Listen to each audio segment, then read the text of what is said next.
ਸਤਨਾਮ ਸ੍ਰੀ ਵਾਹਿਗੁਰੂ ਸਾਹਿਬ JIO.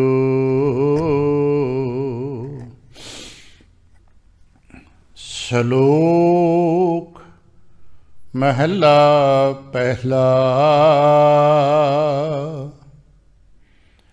ਘਰ ਹੀ ਮੁੰਧ ਵਿਦੇਸ ਪਿਰ, ਨਿਤ ਝੂਰੇ ਸੰਭਾਲੇ।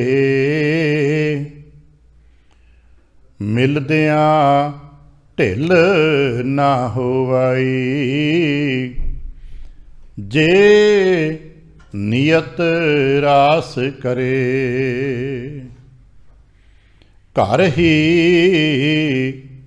ਮੁੰਧ ਵਿਦੇਸ ਪਿਰ, ਨਿਤ ਝੂਰੇ ਸੰਭਾਲੇ। ਮਿਲਦਿਆਂ ਢਿੱਲ ਨਾ ਹੋਵਾਈ, ਜੇ ਨੀਅਤ ਰਾਸ ਕਰੇ। ਮਹਿਲਾ ਪਹਿਲਾ। ਨਾਨਕ ਗਾਲੀਂ ਕੂੜੀਆਂ, ਬਾਝ ਪ੍ਰੀਤ ਕਰੇ। ਤਿਚਰ ਜਾਣੈ ਭਲਾ ਕਰ, ਜਿਚਰ ਲੇਵੈ ਦੇ। ਨਾਨਕ ਗਾਲੀਂ ਕੂੜੀਆਂ, ਬਾਝ ਪ੍ਰੀਤ ਕਰੇ। ਤਿਚਰ ਜਾਣੈ ਭਲਾ ਕਰ, ਜਿਚਰ ਲੇਵੈ ਦੇ। ਪੌੜੀ। ਜਿਨ ਉਪਾਏ ਜੀ, ਤਿਨ ਹਰ ਰਾਖਿਆ। ਅੰਮ੍ਰਿਤ ਸੱਚਾ ਨਾਉ, ਭੋਜਨ ਚਾਖਿਆ। ਤਿਪਤ ਰਹੇ ਆਗਾਏ, ਮਿੱਟੀ ਭਭਾਖਿਆ। ਸਭ ਅੰਦਰ ਇੱਕ ਵਰਤੈ, ਕਿਨੈ ਵਿਰਲੇ ਲਾਖਿਆ। ਜਨ ਨਾਨਕ ਭਏ ਨਿਹਾਲ, ਪ੍ਰਭ ਕੀ ਪਾਖਿਆ। ਸਭ ਅੰਦਰ ਇੱਕ ਵਰਤੈ, ਕਿਨੈ ਵਿਰਲੇ ਲਾਖਿਆ। ਜਨ ਨਾਨਕ ਭਏ ਨਿਹਾਲ, ਪ੍ਰਭ ਕੀ ਪਾਖਿਆ। ਵਾਹਿਗੁਰੂ ਜੀ ਕਾ ਖਾਲਸਾ, ਵਾਹਿਗੁਰੂ ਜੀ ਕੀ ਫਤਿਹ। ਸਤਿਗੁਰੂ ਪਾਤਸ਼ਾਹ ਸਾਹਿਬ ਜੀ ਦੇ ਪਾਵਨ ਦਰਬਾਰ ਦੀਆਂ ਹਾਜ਼ਰੀਆਂ ਭਰਦਿਆਂ ਗੁਰੂ ਪਾਤਸ਼ਾਹ ਸਾਹਿਬ ਜੀ ਦੇ ਆਪਣੇ ਹੀ ਨਿਜ ਪਾਵਨ ਸਰੂਪ ਸ਼ਬਦ ਨਾਲ ਚਿੱਤ ਲਾ ਕੇ ਜਦ ਆਪ ਸਾਵਧਾਨ ਤੇ ਇਕਾਗਰ ਚਿੱਤ ਹੋਏ ਜੁੜ ਮਿਲ ਬੈਠੇ ਹੋ, ਪਾਤਸ਼ਾਹ ਗੁਰਦੇਵ ਜੀ ਦੀਆਂ ਬੇਅੰਤ ਮਹਿਰਮਤਾਂ ਤੇ ਵਡਿਆਈਆਂ ਜੋ ਸਤ ਸੰਗਤ ਵਿੱਚ ਸਦਾ ਵਰਤਦੀਆਂ ਨੇ, ਆਪ ਉਹਨਾਂ ਦੇ ਸਾਂਝੀ ਤੇ ਧਾਰਨੀ ਹੋਇਓ। ਕਿਰਪਾਲਤਾ ਕਰਨਾ, ਆਪਣੇ ਨਿਰਮਲ ਹਿਰਦੇ ਚੋਂ ਅਰਦਾਸ ਕਰਨਾ, ਜੋ ਗੁਰੂ ਪਾਤਸ਼ਾਹ ਸਾਹਿਬ ਜੀ ਰਹਿਮਤ ਕਰਨਾ। ਪਾਵਨ ਸ਼ਬਦ ਦੀ ਵਿਚਾਰ, ਬੋਲਣ ਦਾ ਤਾਣ ਅਤੇ ਵਿਚਾਰ ਦਾ ਪ੍ਰਵਾਹ ਬਖਸ਼। ਇੱਕ ਵਾਰ ਆਸੀਸ ਦਿੰਦਿਆਂ ਅੰਮ੍ਰਿਤ ਦ੍ਰਿਸ਼ਟੀ ਪਾ ਕੇ ਜਪਣਾ ਜੀ ਸਤਨਾਮ ਸ਼੍ਰੀ ਵਾਹਿਗੁਰੂ। ਗਰੀਬ ਨਿਵਾਸ ਕਟ ਕਟ ਕੇ ਵਾਸੀ ਸ਼੍ਰੀ ਅਕਾਲ ਪੁਰਖ ਵਾਹਿਗੁਰੂ ਜੀ ਦਾ ਕੋਟਾਨ ਕੋਟ ਸ਼ੁਕਰਾਨਾ ਹੈ ਜੋ ਸੱਚੇ ਪਾਤਸ਼ਾਹ ਸਾਹਿਬ ਨੇ ਕਿਰਪਾ ਕੀਤੀ ਹੈ। ਸੰਪੂਰਨ ਰਹਿਣ ਆਪਣੇ ਪਿਆਰ ਤੇ ਭਾਣੇ ਵਿੱਚ ਬਤੀਤ ਕਰਾਈਏ। ਅੰਮ੍ਰਿਤ ਵੇਲੇ ਦੀ ਜਾਗ ਬਖਸ਼ਿਸ਼ ਕੀਤੀ ਤੇ ਇਸ ਵਕਤ ਆਪਣੇ ਹੀ ਪਾਵਨ ਦਰਬਾਰ ਦੀ ਹਾਜ਼ਰੀ ਭਰਨ ਦਾ ਸੁਭਾਗ ਬਖਸ਼ਿਆ। ਹਰ ਰੋਜ਼ ਦੀ ਤਰ੍ਹਾਂ ਅੱਜ ਵੀ ਅੰਮ੍ਰਿਤ ਵੇਲੇ ਸਾਹਿਬ ਦੀ ਬਖਸ਼ਿਸ਼ ਦਾ ਦਰ ਖੁੱਲ੍ਹਦਾ ਹੈ ਤੇ ਸਾਨੂੰ ਸਾਹਿਬ ਵਿਸ਼ਵਾਸ ਦਿਵਾਉਂਦੇ ਨੇ, ਤੁਸੀਂ ਉੱਤੇ ਟਿਕ ਕੇ ਭਰੋਸਾ ਤੇ ਕਰੋ, ਉਹ ਤੁਹਾਨੂੰ ਔਖੀ ਘੜੀ ਨਹੀਂ ਦੇਖਣ ਦੇਗਾ। ਕਰਤੇ ਦਾ ਸੁਭਾਅ ਹੈ, ਸਾਡੇ 'ਚ ਕਮੀ ਹੈ ਕਿ ਅਸੀਂ ਟਿਕ ਨਹੀਂ ਪਾ ਰਹੇ। ਸਾਡਾ ਸੁਭਾਅ ਇੱਦਾਂ ਦਾ ਬਣ ਗਿਆ ਕਿ ਅਸੀਂ ਮਨ ਦੇ ਫੁਰਨਿਆਂ ਦੇ ਨਾਲ, ਮਨ ਦੀਆਂ ਦੌੜਾਂ ਦੇ ਨਾਲ ਤੁਰ ਪੈਂਦੇ ਹਾਂ ਅਤੇ ਉਹਨਾਂ ਕਲਪਨਾਵਾਂ ਨੂੰ ਸਹੀ ਮੰਨ ਬੈਠਦੇ ਹਾਂ ਜੋ ਸਾਡੇ ਮਨ ਨੇ ਸਾਨੂੰ ਬਣਾ ਕੇ ਦਿੱਤੀਆਂ ਹੁੰਦੀਆਂ ਨੇ। ਅਤੇ ਜੋ ਮਨ ਨੇ ਬਣਾ ਕੇ ਦਿੱਤੀਆਂ ਹੁੰਦੀਆਂ ਕਲਪਨਾਵਾਂ ਨੇ ਨਾ, ਉਹ ਤਾਂ ਕਲਪਨਾਵਾਂ ਹੀ ਹੁੰਦੀਆਂ ਨੇ, ਔਰ ਤੇ ਹਰ ਚੰਦੌਰੀ ਹੁੰਦੀ ਹੈ ਅਤੇ ਹਰ ਚੰਦੌਰੀ ਦੇਖ ਕੇ ਅਸੀਂ ਭੁੱਲ ਜਾਂਦੇ ਹਾਂ। ਗੁਰਬਾਣੀ 'ਚ ਇਹੀ ਤੇ ਸਾਨੂੰ ਰੋਕਿਆ ਕਿ ਇਹਨਾਂ ਹਰ ਚੰਦੌਰੀਆਂ ਤੋਂ, ਮਨ ਦੀਆਂ ਕਲਪਨਾਵਾਂ ਤੋਂ, ਜੋ ਕਈ ਵਾਰ ਬੜੀਆਂ ਚੰਗੀਆਂ ਅਤੇ ਸੋਹਣੀਆਂ ਲੱਗਦੀਆਂ ਨੇ, ਸੁਹੰਡਣੀਆਂ ਹੋਣ ਪਰ ਬਹੁਤੀ ਵਾਰ ਇਹ ਹੰਡਦੀਆਂ ਨਹੀਂ, ਕਿਉਂਕਿ ਮਨ ਨੇ ਬਣਾਈਆਂ ਨੇ ਨਾ। ਅਤੇ ਮਨ ਨੂੰ ਕਿਹੜਾ ਅੱਗੇ ਸਾਹਮਣੇ ਕੁਛ ਸਮਝ ਆਉਂਦਾ, ਬਸ ਚੰਗਾ ਚੰਗਾ ਬਣਾਈ ਜਾਂਦਾ ਹੈ। ਅਸੀਂ ਉਸ ਨੂੰ ਖੁਸ਼ ਫਹਿਮੀਆਂ ਦੇ ਵਿੱਚ ਜੀਵੀ ਜਾਂਦੇ ਹਾਂ, ਇੱਦਾਂ ਹੋ ਜਾਏਗਾ, ਇੱਦਾਂ ਕਰ ਲਾਂਗੇ, ਇੱਦਾਂ ਹੋ ਜੇ ਤੇ ਆਹ ਹੋ ਜਾਏਗਾ, ਆਹ ਹੋ ਜੇ ਤੇ ਆਹ ਹੋ ਜਾਏਗਾ। ਇਸ ਨੂੰ ਉਰਦੂ ਵਾਲੇ ਖੁਸ਼ ਫਹਿਮੀ ਕਹਿੰਦੇ ਨੇ। ਪੁਰਾਣੀ ਭਾਸ਼ਾ 'ਚ ਵਡੇਰਿਆਂ ਇਸ ਨੂੰ ਹਰ ਚੰਦੌਰੀ ਪੇਖ ਕਿਹਾ ਸੀ। ਹਰ ਚੰਦੌਰੀਆਂ ਜੋ ਹੁੰਦੀਆਂ ਨਹੀਂ, ਬੱਦਲਾਂ ਦੀਆਂ ਨਗਰੀਆਂ ਨੇ, ਜਿਵੇਂ ਨਿੱਕੇ ਨਿੱਕੇ ਨਿਆਣੇ ਆਕਾਸ਼ 'ਚ ਬੱਦਲਾਂ ਦੇਖ ਦੇਖ ਕੇ ਕਦੇ ਕਹਿੰਦੇ ਦੇਖੋ ਜੋ ਸ਼ੇਰ ਬਣ ਗਿਆ, ਕਦੇ ਕਹਿੰਦੇ ਜੀ ਘੁੜਸਵਾਰ ਬਣ ਗਿਆ, ਕਦੇ ਕੁਝ ਕਹਿੰਦੇ, ਕਦੇ ਕੁਝ ਕਹਿੰਦੇ, ਅਤੇ ਅਸਲੀਅਤ 'ਤੇ ਕੋਈ ਥੋੜ੍ਹਾ ਹੁੰਦਾ ਅਤੇ ਬੱਦਲ ਦੇ ਰੂਪ ਰੰਗ ਟੁਕੜੇ ਹੁੰਦੇ ਨੇ। ਜਿਹੋ ਜਿਹਾ ਉਸ ਬੱਚੇ ਦੇ ਮਨ ਦੇ ਭਾਵ ਹੁੰਦੇ ਨੇ, ਉਹੋ ਜਿਹਾ ਦਰਸ਼ਨ ਉਸ ਨੂੰ ਆਸਮਾਨ 'ਚ ਹੋਣ ਲੱਗ ਪੈਂਦਾ। ਯਥਾਰਥ 'ਤੇ ਟਿਕ ਜਾਈਏ, ਕਠਿਨ ਜ਼ਰੂਰ ਹੈ, ਪਰ ਜਿਤਨਾ ਕੁ ਟਿਕ ਜਾਈਏ ਉਨਾ ਹੀ ਸੁੱਖ ਜ਼ਰੂਰ ਹੈ। ਅੱਜ ਇਹੀ ਗੱਲਾਂ ਸਾਨੂੰ ਸਮਝ ਆ ਜਾਣ। ਜਗਤ ਗੁਰੂ ਗੁਰੂ ਨਾਨਕ ਸਾਹਿਬ ਜੀ ਦੇ ਪਾਵਨ ਸ਼ਲੋਕ ਬੜੇ ਗਹਿਰੇ ਰਹੱਸ ਨਾਲ ਭਰੇ ਨੇ। ਆਪ ਸਾਰੇ ਜਾਣਦੇ ਜਿਹੜੇ ਬਾਣੀ ਪਠਣ ਵਾਲੇ ਨੇ ਕਿ ਮਹੱਲੇ ਪਹਿਲੇ ਦੀ ਬਾਣੀ ਜਿਹੜੀ ਹੈ ਨਾ, ਉਹ ਰਹੱਸਵਾਦੀ ਬਹੁਤ ਹੁੰਦੀ ਆ।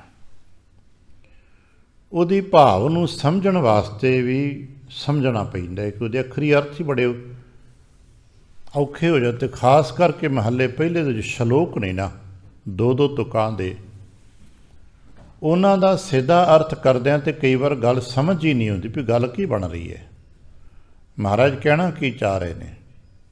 ਅਤੇ ਜਦੋਂ ਹੌਲੀ ਹੌਲੀ ਲੰਮੇਰੇ ਸਮੇਂ ਬਾਅਦ ਟਿਕਾਓ ਜਿਹਾ ਬਣਦਾ ਹੈ ਅਤੇ ਫਿਰ ਪਤਾ ਲੱਗਦਾ ਗੱਲ ਤਾਂ ਮੇਰੀ ਕਰ ਰਹੇ ਨੇ ਮਹਾਰਾਜ, ਇਹੀ ਤਾਂ ਮੇਰੀ ਹਾਲਤ ਹੈ। ਅੱਜ ਆਪਣੇ ਅੰਦਰ ਨੂੰ ਕਿਤੇ ਇਸ ਸ਼ਬਦ ਰੂਪ ਨਜ਼ਰ ਨਾਲ ਝਾਤ ਕੇ ਦੇਖਣਾ।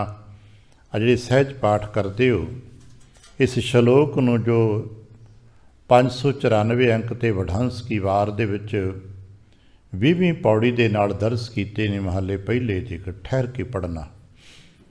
ਘਰ ਹੀ ਮੁੰਦ ਵਿਦੇਸ਼ ਫਿਰ ਨਿਤ ਝੂਰੇ ਸੰਭਾਲੇ। ਇੱਦਾਂ ਕਰੀਏ ਤਾਂ ਸ਼ਾਇਦ ਗੱਲ ਇੰਝ ਬਣਦੀ ਹੈ ਵੀ ਘਰ ਹੀ ਮੁੰਦ, ਅਸੀਂ ਇੱਦਾਂ ਪਾਠ ਕਰਦੇ ਨਾ ਉਹ, ਤੇ ਜੀ ਘਰ ਹੀ ਮੁੰਦ ਵਿਦੇਸ਼ ਫਿਰ, ਇੱਕ ਪਰਿਵਾਰਕ ਨਕਸ਼ਾ ਹੈ ਕਿ ਗੁਰੂ ਨਾਨਕ ਪਾਤਸ਼ਾਹ ਸਾਹਿਬ ਜੀ ਦੀ ਬਾਣੀ ਦੇ ਜਿਹੜੇ ਪੱਖ ਨੇ ਉਹ ਦਾਰਸ਼ਨਿਕ ਨੇ, ਅਤੇ ਦਾਰਸ਼ਨਿਕ ਮੰਡਲ ਮਹਾਰਾਜ ਨੇ ਉਹ ਉਲੀਕੇ ਨੇ ਜਿਹੜੇ ਸਾਡੇ ਪਰਿਵਾਰਾਂ ਵਿੱਚ ਹੁੰਦੇ ਨੇ। ਇਹ ਨਹੀਂ ਕਿ ਕਿਤੇ ਬਹੁਤ ਉਸ ਆਸਮਾਨ ਦੀਆਂ ਕਹਾਣੀਆਂ ਅਤੇ ਆਤਮਾ ਅਤੇ ਪਰਮਾਤਮਾ ਦੀਆਂ ਉਹ ਗੁਹਜ ਗੱਲਾਂ ਜੋ ਸਾਨੂੰ ਸਮਝਣ ਵਾਸਤੇ ਫਿਰ ਕੁਝ ਹੋਰ ਲੱਭਣਾ ਪਏ। ਨਹੀਂ, ਸਾਡੇ ਘਰ ਵਿੱਚ ਐਸਾ ਹੁੰਦਾ ਹੈ। ਸਾਡੇ ਘਰ ਵਿੱਚ ਐਸਾ ਹੋ ਜਾਂਦਾ ਹੈ, ਅਕਸਰ ਹੁੰਦਾ ਹੈ, ਕਿਉਂਕਿ ਘਰ ਦੀ ਗੱਲ ਚੱਲਦੀ ਹੈ ਅਤੇ ਪਤੀ ਪਤਨੀ ਦੀ ਗੱਲ ਚੱਲੇਗੀ ਤਾਂ ਹੀ ਤਾਂ ਘਰ ਕੰਪਲੀਟ ਹੁੰਦਾ ਹੈ ਨਾ। ਮੁੰਦ ਆਮ ਤੌਰ 'ਤੇ ਬੀਬੀਆਂ ਵਾਸਤੇ ਸ਼ਬਦ ਵਰਤਿਆ ਜਾਂਦਾ ਹੈ। ਮੁੰਦ ਨਵੇਲੜੀਏ ਗੁਰਬਾਣੀ 'ਚ ਬੜਾ ਕਈ ਵਾਰ ਸ਼ਬਦ ਵਰਤੇ ਗਏ ਨੇ ਇਹੋ ਜਿਹੇ, ਜਿਵੇਂ ਸਾਡੇ ਆਮ ਘਰਾਂ ਦੇ ਵਿੱਚ ਛੋਟੀ ਛੋਟੀ ਬਾਲੜੀਆਂ ਵਾਸਤੇ ਨਿੱਕੇ ਨਿੱਕੇ ਸ਼ਬਦ ਵਰਤੇ ਜਾਂਦੇ।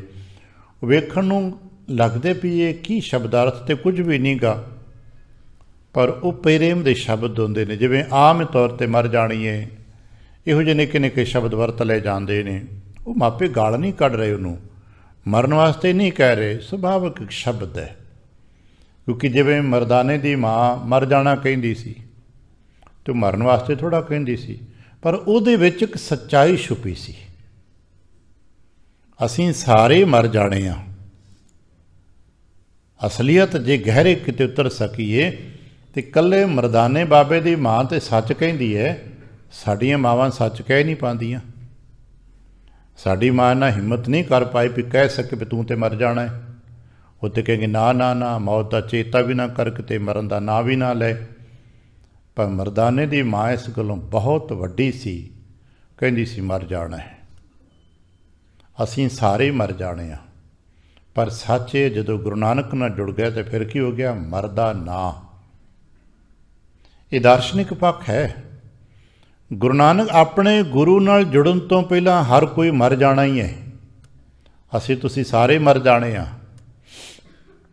ਗੁਰੂ ਨਾਲ ਜੁੜ ਗਏ ਤੇ ਫਿਰ ਮਰਦਾ ਨਾ। ਗੁਰੂ ਨਾਲ ਜੁੜਨ ਤੋਂ ਬਾਅਦ ਫਿਰ ਕੋਈ ਨਾ ਮਰਦਾ, ਫਿਰ ਮਰਦਾ ਨਾ। ਹੁਣ ਨਾ ਬਾਬਾ ਮਰਦਾਨੇ ਨੂੰ ਕੋਈ ਕਹੇ ਮਰ ਜਾਣਾ, ਨਾ ਹੁਣ ਮਰਦਾ ਨਾ, ਹੁਣ ਨਹੀਂ ਮਰਦਾ। ਕਿੰਨਾ ਚਿਰ ਨਹੀਂ, ਜਿੰਨਾ ਚਿਰ ਗੁਰੂ ਨਾਨਕ ਹੈ ਉਹਨਾਂ ਚਿਰ ਹੀ ਮਰਦਾਨਾ ਹੈ। ਅਤੇ ਗੁਰੂ ਨਾਨਕ ਸੱਤ ਸਰੂਪ ਹੈ ਅਤੇ ਮਰਦਾਨਾ ਵੀ ਸੱਤ ਹੋ ਗਿਆ।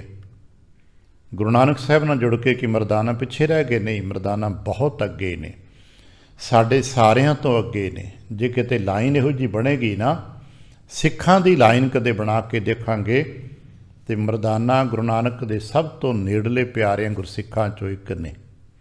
ਸਭ ਤੋਂ ਪਿਆਰੇ, ਜਿਹਨੂੰ ਗੁਰੂ ਨਾਨਕ ਸਾਹਿਬ ਜੀ ਪਿਆਰ ਨਾਲ ਕਹਿੰਦੇ ਨੇ, ਆ ਮੇਰੇ ਭਾਈ ਗੱਲ ਸੁਣ। ਭਾਈ ਕਹਿੰਦੇ ਨੇ, ਸਭ ਤੋਂ ਪਹਿਲਾਂ ਭਾਈ ਸ਼ਬਦ, ਭਾਈ ਦਾ ਖਿਤਾਬ ਮਰਦਾਨਾ ਜੀ ਨੂੰ ਮਿਲੇ। ਖੈਰ, ਇਸੇ ਤਰ੍ਹਾਂ ਆਹ ਸ਼ਬਦ ਹੈ ਗੁਰਬਾਣੀ 'ਚ ਮੁੰਦ। ਮੁੰਦ ਕਹਿੰਦੇ ਨੇ ਉਹਨਾਂ ਬੀਬੀਆਂ ਨੂੰ ਜਿਹੜੀਆਂ ਆਪਣੇ ਹੀ ਮਸਤੀ 'ਚ ਨੇ, ਜਿਨ੍ਹਾਂ ਨੂੰ ਦੁਨੀਆ ਦੇ ਬਾਰੇ ਕੋਈ ਚਿੰਤਾ ਨਹੀਂ ਹੁੰਦੀ, ਜਿਹਨੂੰ ਦੁਨੀਆ ਦੇ ਬਾਰੇ ਪ੍ਰਵਾਹ ਵੀ ਨਹੀਂ ਹੁੰਦੀ। ਅਕਸਰ ਇਹ ਜਵਾਨ ਉਮਰ ਦੇ ਬੱਚਿਆਂ ਨੂੰ ਕਿਹਾ ਜਾਂਦਾ ਹੈ, ਜਿੱਥੇ ਕੇਵਲ ਆਪਣੇ ਖਾਣ ਪੀਣ ਹੰਡਾਣ ਤੋਂ ਵਗਾਂ ਕੋਈ ਚਿੰਤਾ ਹੀ ਨਹੀਂ ਹੁੰਦੀ। ਬਸ ਖਾਣ ਪੀਣ ਹੰਡਾਣ ਤੋਂ ਗਾਂ ਕੋਈ ਚਿੰਤਾ ਨਹੀਂ, ਉਹਨੂੰ ਮੁੰਦ ਕਹਿੰਦੇ। ਪਾਵਨ ਗੁਰਬਾਣੀ 'ਚ ਮੁੰਦ ਕਿਹਾ ਐਸੀ ਬੀਬੀ ਨੂੰ ਜਿਸ ਨੂੰ ਆਪਣੇ ਖਾਣ ਪੀਣ ਹੰਡਾਣ ਤੋਂ ਅੱਗੇ ਦੁਨੀਆ ਦੀ ਕੋਈ ਚਿੰਤਾ ਨਹੀਂ ਹੈ। ਹੁਣ ਮਹਾਰਾਜ ਇਹੋ ਜਿਹਾ ਇੱਕ ਦਰਸ਼ਨ ਕਰਦੇ ਨੇ ਵੀ ਕੋਈ ਪਤੀ ਪਤਨੀ ਪਰਿਵਾਰ ਵਿੱਚ ਨੇ, ਉਹ ਇੱਕ ਬੀਬੀ ਆਪਣੇ ਘਰ ਵਿੱਚ ਹੈ, ਪਰ ਆਪਣੇ ਪਤੀ ਨਾਲ ਜੁੜਦੀ ਕਦੇ ਨਹੀਂ, ਸੰਬੰਧ ਕੋਈ ਨਹੀਂ ਬਣਿਆ। ਉਹਨੂੰ ਪੁੱਛੀ ਕੀ ਉਹ ਜਾਣਦੀ ਕਿ ਪਤਾ ਨਹੀਂ ਕਿੱਥੇ ਰਹਿੰਦੇ, ਬੜੀ ਦੂਰ ਹੈ, ਪਰ ਪਤੀ ਘਰ ਵਿੱਚ ਹੀ ਰਹਿੰਦਾ ਹੈ। ਮੁੰਦ ਹੈ, ਮੂਰਖ ਹੈ ਨਾ, ਉਹਨੇ ਆਪਣੇ ਤੋਂ ਬਿਨਾਂ ਸੋਚੇ ਕਦੇ ਨਹੀਂ। ਘਰ ਹੀ ਮੁੰਦ, ਆਪਣੇ ਘਰ ਵਿੱਚ ਹੀ ਹੈ। ਉਹ ਮੰਨਦੇ ਕੀ ਹੈ? ਅਸੀਂ ਜੋ ਅਖਰੀ ਅਰਥ ਕਰਦੇ ਹਾਂ ਵਿਦੇਸ਼ ਫਿਰ, ਭਈ ਘਰ ਵਾਲਾ ਤਾਂ ਬੜੀ ਦੂਰ ਗਿਆ, ਵਿਦੇਸ਼ ਗਿਆ ਹੋਇਆ। ਹੁਣ ਇਸ ਅੱਖਰਾਂ ਨੂੰ ਜੋ ਗੁਰੂ ਨਾਨਕ ਦੇ ਦਰਸ਼ਨਾਂ ਪੜ੍ਹ ਕੇ ਦੇਖੀਏ ਤੇ ਸਾਨੂੰ ਸ਼ਬਦ ਬਦਲਣੇ ਪੈਣਗੇ, ਅਰਥ ਹੀ ਬਦਲ ਜਾਏਗਾ। ਘਰ ਹੀ ਪਿਰ, ਪ੍ਰੀਤਮ ਤਾਂ ਪਤੀ ਤਾਂ ਘਰ ਵਿੱਚ ਹੈ, ਪਰ ਇਹ ਮੂਰਖ ਉਸ ਨੂੰ ਵਿਦੇਸ਼ ਮੰਨ ਕੇ ਬੈਠੀ ਹੈ। ਹੁਣ ਕਿਹਦਾ ਦਰਸ਼ਨ ਹੈ? ਆਤਮਾ ਅਤੇ ਪ੍ਰਮਾਤਮਾ ਦਾ। ਪ੍ਰਮਾਤਮਾ ਤੇ ਹਿਰਦੇ ਘਰ ਵਿੱਚ ਹੈ, ਪਰ ਆਤਮਾ ਆਪਣੀ ਮੂਰਖਤਾ ਕਰਕੇ ਪ੍ਰਮਾਤਮਾ ਨੂੰ ਬਹੁਤ ਦੂਰ ਮੰਨ ਬੈਠੀ ਹੈ। ਹੋਰ ਨੇ ਤੇ ਗੁਰੂ ਨਾਨਕ ਪਾਤਸ਼ਾਹ ਸਾਹਿਬ ਸਾਡੇ ਘਰਾਂ ਦੀਆਂ ਵਿਆਖਿਆਵਾਂ ਥੋੜ੍ਹਾ ਕਰਦੇ ਨੇ।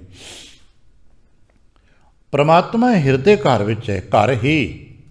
ਹੁਣ ਇੱਥੇ ਪਿਰ ਨੂੰ ਇਹਨੂੰ ਸ਼ਬਦ ਸ਼ਾਸਤਰੀ ਭਾਸ਼ਾ 'ਚ ਕਹਿੰਦੇ ਨੇ ਅਨਵੈ ਕਰਨਾ, ਪਿਛਲੇ ਸ਼ਬਦਾਂ ਨੂੰ ਚੁੱਕ ਕੇ ਅੱਗੇ ਲੈ ਆਉਣਾ, ਫਿਰ ਉਹਦੇ ਅਰਥ ਸਮਝਣੇ। ਅਤੇ ਇਸ ਸਾਰੇ ਭਾਸ਼ਾ ਨੂੰ ਸਮਝਣ ਵਾਸਤੇ ਅਨਵੈ ਕਰਦਿਆਂ ਹੋਇਆ ਵਿਅੰਜਨਾ ਇੱਕ ਸ਼ਕਤੀ ਹੁੰਦੀ ਹੈ ਜੋ ਸਮਝ ਬੋਧ ਵਿੱਚ ਹੁੰਦੀ ਹੈ, ਤਦ ਜਾ ਕੇ ਕਿਤੇ ਗੱਲ ਸਮਝ ਆਉਂਦੀ ਅੱਖਰਾਂ ਦੇ ਓਹਲੇ ਛੁਪਿਆ ਹੋਇਆ ਕੀ ਹੈ।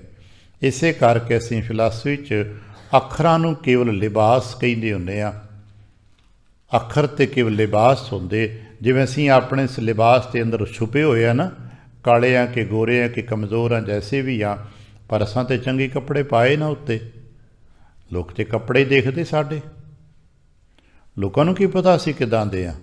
ਭਾਵੇਂ ਅਸੀਂ ਕੱਪੜੇ ਮੰਗ ਕੇ ਪਾਏ ਨੇ ਤੇ ਭਾਵੇਂ ਉਧਾਰ ਲੈ ਕੇ ਪਾਏ, ਕਿਸੇ ਨੂੰ ਕੀ ਪਤਾ ਵੀ ਮਹਿੰਗੇ ਕੱਪੜੇ ਕਿਹਦੇ ਨੇ, ਭਾਵੇਂ ਮੰਗਵੇਂ ਕਿਉਂ ਨਾ ਹੋਣ, ਲੋਕ ਤੇ ਕਹਿੰਦੇ ਨੇ ਵਾਹ ਵਾਹ ਕਿਆ ਕੱਪੜੇ ਨੇ। ਇਸੇ ਤਰ੍ਹਾਂ ਆਮ ਲੋਕ ਤੇ ਸ਼ਬਦਾਂ ਦੇ ਜੋੜ 'ਚ ਵਾਹ ਵਾਹ ਕਿਆ ਦਿਲ ਤੋਂ ਕਹਿ। ਸ਼ਾਇਰੀ ਕੀ ਹੈ? ਸ਼ਬਦਾਂ ਦੇ ਜੋੜ 'ਤੇ ਹੈਗਾ। ਕਵਿਤਾਵਾਂ ਕੀ ਨੇ? ਸ਼ਬਦਾਂ ਦਾ ਜੋੜ 'ਤੇ ਹੈ। ਕਹਾਣੀਆਂ ਕੀ ਨੇ? ਸ਼ਬਦਾਂ ਦਾ ਜਾਲ 'ਤੇ ਹੈ। ਵਿਅਕਤੀ ਉਲਝ ਜਾਂਦੇ, ਵਾਹ ਵਾਹ ਕਿਆ ਕਹਾਣੀ ਹੈ, ਕਿਆ ਕਵਿਤਾ ਹੈ, ਸ਼ਬਦਾਂ ਦਾ ਜੋੜ ਹੈ। ਪਰ ਗੁਰੂ ਉਹਨਾਂ ਸ਼ਬਦਾਂ ਦੇ ਜੋੜ ਤੋਂ ਅੱਗੇ ਲੈ ਜਾਂਦੇ ਨੇ। ਇਹਨਾਂ ਲਿਬਾਸਾਂ ਦੇ ਅੰਦਰ ਅਸੀਂ ਛੁਪੇ ਹਾਂ, ਸਾਡਾ ਤਨ ਛੁਪਿਆ ਹੈ, ਸਾਡੇ ਤਨ ਦੇ ਅੰਦਰ ਸਾਡਾ ਮਨ ਛੁਪਿਆ ਹੈ, ਮਨ ਦੇ ਅੰਦਰ ਆਤਮਾ ਛੁਪੀ ਹੋਈ ਹੈ। ਇਹ ਪਰਤ ਦਰ ਪਰਤ ਕੋਠਰੀ ਮੈਂ ਕੋਠਰੀ ਪਰਮ ਕੋਠੀ ਵਿਚਾਰ, ਇੱਕ ਦੇ ਵਿੱਚ ਇੱਕ ਛੁਪੇ ਹੋਏ ਨੇ। ਪਹਿਲਾਂ ਲਿਬਾਸ ਦੇਖੋ ਅਗਲੇ ਦਾ ਕਿੱਦਾਂ ਦਾ ਹੈ, ਠੀਕ ਹੈ, ਫਿਰ ਅਗਲੇ ਦੇ ਤਨ ਦੀ ਬਣਤਰ ਦੇਖੋ ਕਿੱਦਾਂ ਦੀ ਹੈ, ਸਮਝ ਆਈ। ਫਿਰ ਉਹਦੇ ਮਨ ਦੀ ਬਣਤਰ ਦੇਖੋ ਕਿੱਦਾਂ ਦੀ ਹੈ, ਫਿਰ ਉਹਦੀ ਆਤਮਾ ਦੀ ਬਣਤਰ ਦੇ ਆਤਮਾ ਦੇ ਬਾਰੇ ਪਤਾ ਲੱਗੇਗਾ ਨਾ। ਇਸੇ ਕਰਕੇ ਅਸੀਂ ਇਹਨਾਂ ਦੂਰ ਜਾ ਹੀ ਨਹੀਂ ਪਾਉਂਦੇ। ਇਸੇ ਤਰ੍ਹਾਂ ਜਦੋਂ ਵੀ ਕਿਸੇ ਸ਼ਬਦ ਨੂੰ ਪੜ੍ਹਦੇ ਹਾਂ, ਸ਼ਬਦ ਪੜ੍ਹ ਲਏ, ਯਾਦ ਕਰ ਲਏ, ਸਮਝ ਆ ਗਈ, ਉਹ ਸੋਹਣੇ ਲੱਗਦੇ ਨੇ। ਕਈ ਸ਼ਬਦ ਨੇ ਪੜ੍ਹਦੇ ਹਾਂ ਬੜੇ ਚੰਗੇ ਲੱਗਦੇ ਨੇ, ਆਖਰੀ ਅਰਥਾਂ 'ਚ ਬਹੁਤ ਕੁਝ ਹੁੰਦਾ ਹੀ ਨਹੀਂ। ਉਹਦੇ ਅਰਥ ਸਮਝੇ, ਥੋੜ੍ਹੀ ਸਮਝ ਆਏ ਵੀ ਹਾਂ ਕੀ ਕੀਮਤ ਹੈ, ਫਿਰ ਸਮਝੇ ਗੁਰੂ ਕਹਿਣਾ ਕੀ ਚਾਹ ਰਹੇ ਨੇ। ਕਿਉਂਕਿ ਗੁਰੂ ਅੱਖਰਾਂ ਦੀ ਕਹਾਣੀ, ਅੱਖਰਾਂ ਦਾ ਜਾਲ ਤੇ ਸਾਨੂੰ ਦਿੰਦੇ ਨਹੀਂ। ਗੁਰਦੇਵ ਤੇ ਕੋਈ ਮੱਤ ਦੇ ਰਹੇ ਨੇ, ਗੁਰਦੇਵ ਉਪਦੇਸ਼ ਦੇ ਰਹੇ ਨੇ। ਕਿਹੜਾ ਉਪਦੇਸ਼? ਗੁਰਦੇਵ ਦੱਸ ਰਹੇ ਨੇ ਕਿ ਉਹਦਾ ਸੁਭਾਵ ਹੈ, ਜਿਸ ਪ੍ਰਭੂ ਜੀ ਦੇ ਨਾਲ ਤੁਸੀਂ ਜੁੜਨ ਲਈ ਬੈਠੇ ਹੋ, ਜਿਸ ਪ੍ਰਭੂ ਜੀ ਨੂੰ ਸਵੀਕਾਰ ਕਰਤਾ ਮੰਨਣ ਵਾਸਤੇ ਉਸ ਸਤਸੰਗਤ ਰੂਪੀ ਪੜਾਵ 'ਤੇ ਆ ਕੇ ਮਨ ਨੂੰ ਟਿਕਾਉਣ ਦਾ ਯਤਨ ਕਰ ਰਹੇ, ਉਹਦਾ ਸੁਭਾਵ ਹੈ ਔਖੀ ਘੜੀ ਨਹੀਂ ਦੇਖਣ ਦੇਗਾ। ਉਹਦਾ ਸੁਭਾਵ ਹੈ, ਉਹਦਾ ਇਹ ਸੁਭਾਵ ਹੈ। ਅਤੇ ਫਿਰ ਉਹਨੂੰ ਮੈਂ ਕਿੱਥੇ ਮੰਨ ਬੈਠਾ ਹਾਂ? ਅਸਾਂ ਨੇ ਉਸ ਨੂੰ ਕਿੱਥੇ ਜਾਣਿਆ ਹੈ? ਕਿ ਅਸਾਂ ਨੇ ਜਾਣ ਲਿਆ ਕਿ ਬਹੁਤ ਨੇੜੇ ਆ? ਨਹੀਂ, ਅਸੀਂ ਤਾਂ ਬੜੇ ਦੂਰ ਮੰਨ ਬੈਠੇ ਆ। ਤਾਂ ਇਹ ਤੇ ਕਹਿੰਦੇ ਪ੍ਰਮਾਤਮਾ ਪਤਾ ਨਹੀਂ ਕਿੱਥੇ ਬੈਠਾ ਹੈ, ਸਾਡੀ ਤੇ ਸੁਣਦਾ ਹੀ ਨਹੀਂ। ਅਕਸਰ ਅਸੀਂ ਆਪਣੇ ਪਰਿਵਾਰਾਂ 'ਚ ਇਹੋ ਜਿਹੀਆਂ ਗੱਲਾਂ ਸੁਣ ਲਵਾਂਗੇ, ਗਾਹੇ ਬਗਾਹੇ, ਸ਼ਾਇਦ ਸੰਤ ਗੁਰਮੁਖ ਪਰਿਵਾਰ ਨੂੰ ਛੱਡ ਕੇ ਬਾਕੀ ਸਾਡੇ ਸਾਰੇ ਘਰਾਂ 'ਚ ਇਹੋ ਜਿਹੀਆਂ ਗੱਲਾਂ ਕਦੇ ਨਾ ਕਦੇ ਉੱਠਦੀਆਂ ਨੇ। ਜਦੋਂ ਕੋਈ ਸਾਡੀ ਲੋੜ ਪੂਰੀ ਨਹੀਂ ਹੋਈ, ਕਿਤੇ ਅਰਦਾਸ ਪੂਰੀ ਨਹੀਂ ਹੋਈ, ਜਾਂ ਕੋਈ ਅਸੀਂ ਆਂਢੀਆਂ ਗੁਆਂਢੀਆਂ ਨੂੰ ਵਧੀਆ ਖਾਂਦੇ ਪੀਂਦੇ ਹੰਡਾਉਂਦੇ ਦੇਖਿਆ, ਅਸੀਂ ਉਸ ਮੁਕਾਬਲੇ 'ਤੇ ਨਹੀਂ ਖੜੇ, ਆਪਣੇ ਆਪ ਨੂੰ ਮਹਿਸੂਸ ਕੀਤਾ ਤੇ ਕਹਿੰਦੇ ਪਤਾ ਨਹੀਂ ਰੱਬ ਸਾਡੀ ਵਾਰੀ ਕਿੱਥੇ ਚਲਾ ਗਿਆ ਸੀ। ਸਭ ਲੋਕਾਂ ਨੂੰ ਬਹੁਤ ਕੁਝ ਦਿੰਦਾ ਹੈ, ਸਾਡੀ ਵਾਰੀ ਪਤਾ ਨਹੀਂ ਸੌਂ ਗਿਆ ਸੀ, ਸਾਡੀ ਵਾਰੀ ਪਤਾ ਨਹੀਂ, ਕਿਉਂਕਿ ਅਸੀਂ ਮੰਨ ਬੈਠੇ ਹਾਂ ਕਿ ਬਹੁਤ ਦੂਰ ਹੈ, ਜਾਂ ਅਸੀਂ ਉਹ ਤੋਂ ਦੂਰ ਚਲੇ ਗਏ। ਦੋ ਹੀ ਗੱਲ ਨੇ ਆ, ਅਸਲੀਅਤ ਵਿੱਚ ਉਹ ਦੂਰ ਨਹੀਂ ਹੈ, ਅਸੀਂ ਵੀ ਦੂਰ ਨਹੀਂ ਹੈ, ਅਸੀਂ ਉਸ ਨੂੰ ਭੁਲਾ ਬੈਠੇ ਹਾਂ। ਸਿਆਣੇ ਗੁਰਮੁਖ ਕਹਿੰਦੇ ਨੇ ਅਸੀਂ ਪ੍ਰਮਾਤਮਾ ਨੂੰ ਗਵਾਇਆ ਥੋੜ੍ਹਾ ਹੈ, ਗਵਾਚਾ ਨਹੀਂ ਹੈ, ਭੁਲਾ ਦਿੱਤਾ ਹੈ ਹਿਰਦੇ ਵਿੱਚ, ਘਰ ਵਿੱਚ ਹੀ ਪਿਆ ਹੈ, ਪਤਾ ਹੀ ਨਹੀਂ। ਗਿਆਨ ਵਿੱਚ ਵੀ ਹੈਗਾ ਹੈ, ਮਤਲਬ ਇਹ ਗੱਲ ਕਿ ਗਿਆਨ ਵਿੱਚ ਵੀ ਹੈਗਾ ਹੈ ਪ੍ਰਮਾਤਮਾ ਹੈਗਾ ਜੀ, ਪ੍ਰਮਾਤਮਾ ਦਾਤਾ ਹੈ ਜੀ, ਉਹ ਜੀਵਨ ਦਾ ਦਾਤਾ, ਸੁੱਖਾਂ ਦਾ ਦਾਤਾ, ਸਭ ਪਤਾ ਹੈ। ਇਹੀ ਸ਼ਲੋਕ ਨੂੰ ਕਿਤੇ ਸਮਝਣਾ ਫਿਰ ਕਹਿਦਾ, ਘਰ ਹੀ ਮੁੰਦ ਵਿਦੇਸ਼ ਫਿਰ ਨਿਤ ਝੂਰੇ ਸੰਭਾਲੇ। ਪ੍ਰਮਾਤਮਾ ਹਿਰਦੇ ਘਰ ਵਿੱਚ ਹੈ। ਇਹ ਮੁੰਦ ਆਤਮਾ ਨੇ ਸਮਝ ਲਿਆ ਕਿ ਪ੍ਰਮਾਤਮਾ ਤੇ ਬੜੀ ਦੂਰ ਹੈ। ਹੁਣ ਕਰਦੀ ਕੀ ਹੈ? ਨਿਤ ਝੂਰੇ, ਆਪਣੇ ਦੁੱਖਾਂ ਦੇ ਕਰਕੇ ਝੂਰਦੀ ਹੈ ਵੀ ਹਾਏ ਮੇਰੇ ਤੇ ਬੜੇ ਦੁੱਖ ਨੇ, ਵਿਛੋੜਾ ਪੈ ਗਿਆ, ਬੜੇ ਵਿਛੜ ਗਏ ਆ। ਅਤੇ ਅਰਦਾਸ ਕਿਹਦੇ ਕਰਦੇ? ਮਿਲਾ ਲਓ, ਆਪਾਂ ਸਾਰੇ ਕਰਦੇ ਹਾਂ ਅਰਦਾਸ, ਝੂਰਦੇ ਵੀ ਹਾਂ, ਸੰਭਾਲਦੇ ਵੀ ਹਾਂ। ਸੰਭਾਲਣ ਦਾ ਮਤਲਬ ਕਿ ਸਿਮਰਨ ਵੀ ਕਰਦੇ ਹਾਂ, ਯਾਦ ਵੀ ਕਰਦੇ, ਉਹਨੂੰ ਯਾਦ ਵੀ ਕਰਦੇ ਹਾਂ, ਚੇਤਾ ਵੀ ਕਰਦੇ ਹਾਂ, ਵਿਛੋੜੇ ਕਰਕੇ ਦੁੱਖਾਂ ਕਰਕੇ ਝੂਰਦੇ ਵੀ ਹਾਂ। ਪਰ ਇਹ ਅਹਿਸਾਸ ਵਿੱਚ ਹੀ ਨਹੀਂ ਆ ਪਾ ਰਿਹਾ ਵੀ ਉਹ ਤਾਂ ਨਕੋਲ ਹੀ ਹੈ, ਬਸ ਅੱਖਾਂ ਪੁੱਟ ਕੇ ਦੇਖਦਾ ਸੀ, ਹੈ ਤਾਂ ਕਿੱਥੇ, ਬਸ ਅਸੀਂ ਇਹ ਗੱਲ ਨਹੀਂ ਕਰ ਪਾ ਰਹੇ। ਇੱਕ ਐਸਾ, ਇਸੇ ਨੂੰ ਭਰਮ ਕਹਿੰਦੇ ਨੇ। ਇੱਕ ਭਰਮ ਦਾ ਪਰਦਾ ਇਤਨਾ ਮਜ਼ਬੂਤ ਹੋ ਜਾਂਦਾ ਹੈ कि नेड़े जितना सगों ज़्यादा नेड़े है ना उतना सानू दा एहसास ही नहीं हो पाता। असी दूर दूर तलाशते परमात्मा। इसे करके वेखे ਹੁਣ अक्सर अपनी समाजिकता ਨੂੰ ਆਪਣੇ ਪਰਿਵਾਰਾਂ 'ਚ ਘਰਾਂ 'ਚ ਵੇਖੀ ਸਮਾਜਿਕ ਲਹਿਰਾਂ ਨੂੰ ਕੋਈ ਦੂਰ ਤੀਰਥ ਦੱਸਦੇ ਨੇ ਸਾਨੂੰ ਵੀ 1000 ਮੀਲ ਦੂਰ ਹੈ ਤੀਰਥ ਬੜਾ ਵਧੀਆ ਅਸਾਂ ਦੇ ਮਨ 'ਚ ਖੁਆਇਸ਼ ਹੁੰਦੀ ਉੱਥੇ ਜਾਈਏ ਨਾ ਸ਼ਾਇਦ ਰੱਬ ਮਿਲ ਜੇਗਾ। ਲੋਕ ਮਾਨਸਰੋਵਰ 'ਤੇ ਜਾਣ ਨੂੰ ਚਾਹੁੰਦੇ ਨੇ ਸ਼ਾਇਦ ਪ੍ਰਮਾਤਮਾ ਉੱਥੇ ਬੈਠਾ ਹੋਏਗਾ। ਅਸੀਂ ਵੀ ਸੋਚਦੇ ਹਾਂ ਕਿ ਸ਼ਾਇਦ ਹੇਮਕੁੰਟ ਸਾਹਿਬ ਜਾਵਾਂਗੇ ਤੇ ਮਿਲੇਗਾ, ਸ਼ਾਇਦ ਅਸੀਂ ਉੱਥੇ ਹਜ਼ੂਰ ਸਾਹਿਬ ਜਾਵਾਂਗੇ ਤੇ ਤਾਂ ਹੀ ਗੁਰੂ ਮਿਲੇਗਾ। ਮੈਂ ਨਾ ਜਾਂ ਥਾਵਾਂ 'ਤੇ ਜਾਣ ਦੇ ਇਨਕਾਰੀ ਨਹੀਂ ਹਾਂ, ਜਾਣਾ ਚਾਹੀਦਾ ਜਿਹਦੇ ਕੋਲ ਵਿੱਤ ਹੋਵੇ ਸਮਰੱਥਾ ਹੋਵੇ ਤੇ ਸਮਾਂ ਹੋਵੇ। ਦੋ ਚੀਜ਼ਾਂ ਜਿਹਦੇ ਕੋਲ ਹੁਣ ਜ਼ਰੂਰ ਜਾਏ ਭਾਈ, ਪਰ ਕਰਜ਼ਾ ਚੁੱਕ ਕੇ ਕੋਈ ਨਾ ਜਾਏ, ਘਰ ਦੇ ਕੰਮ ਛੱਡ ਕੇ ਕੋਈ ਨਾ ਜਾਏ। ਜਿਹਦੇ ਕੋਲ ਸਮਾਂ ਹੋਵੇ ਆਪਣੇ ਸਮਿਆਂ 'ਚੋਂ ਸਮਾਂ ਕੱਢ ਸਕਦਾ ਹੋਵੇ ਤੇ ਜਿਹੜਾ ਖਰਚੇ ਕਰ ਸਕਦਾ ਜ਼ਰੂਰ ਜਾਏ ਭਾਈ। ਪਰ ਇਹ ਨਾ ਹੋਵੇ ਨਾ ਕਿ ਤੀਰਥ ਦੇ ਨਾਂ 'ਤੇ ਕਰਜ਼ਾ ਲੈ ਕੇ ਜਾਏ ਤੇ ਵਾਪਸੀ ਦੇ ਉਹਨਾਂ ਨੂੰ ਜੋਬ ਛੁੱਟੀ ਹੋਵੇ ਤੇ ਫਿਰ ਟੈਨਸ਼ਨ ਦਾ ਸ਼ਿਕਾਰ ਹੋਇਆ ਹੋਵੇ। ਐਸਾ ਨਾ ਕਰਕੇ ਕੋਈ ਜਾਏ।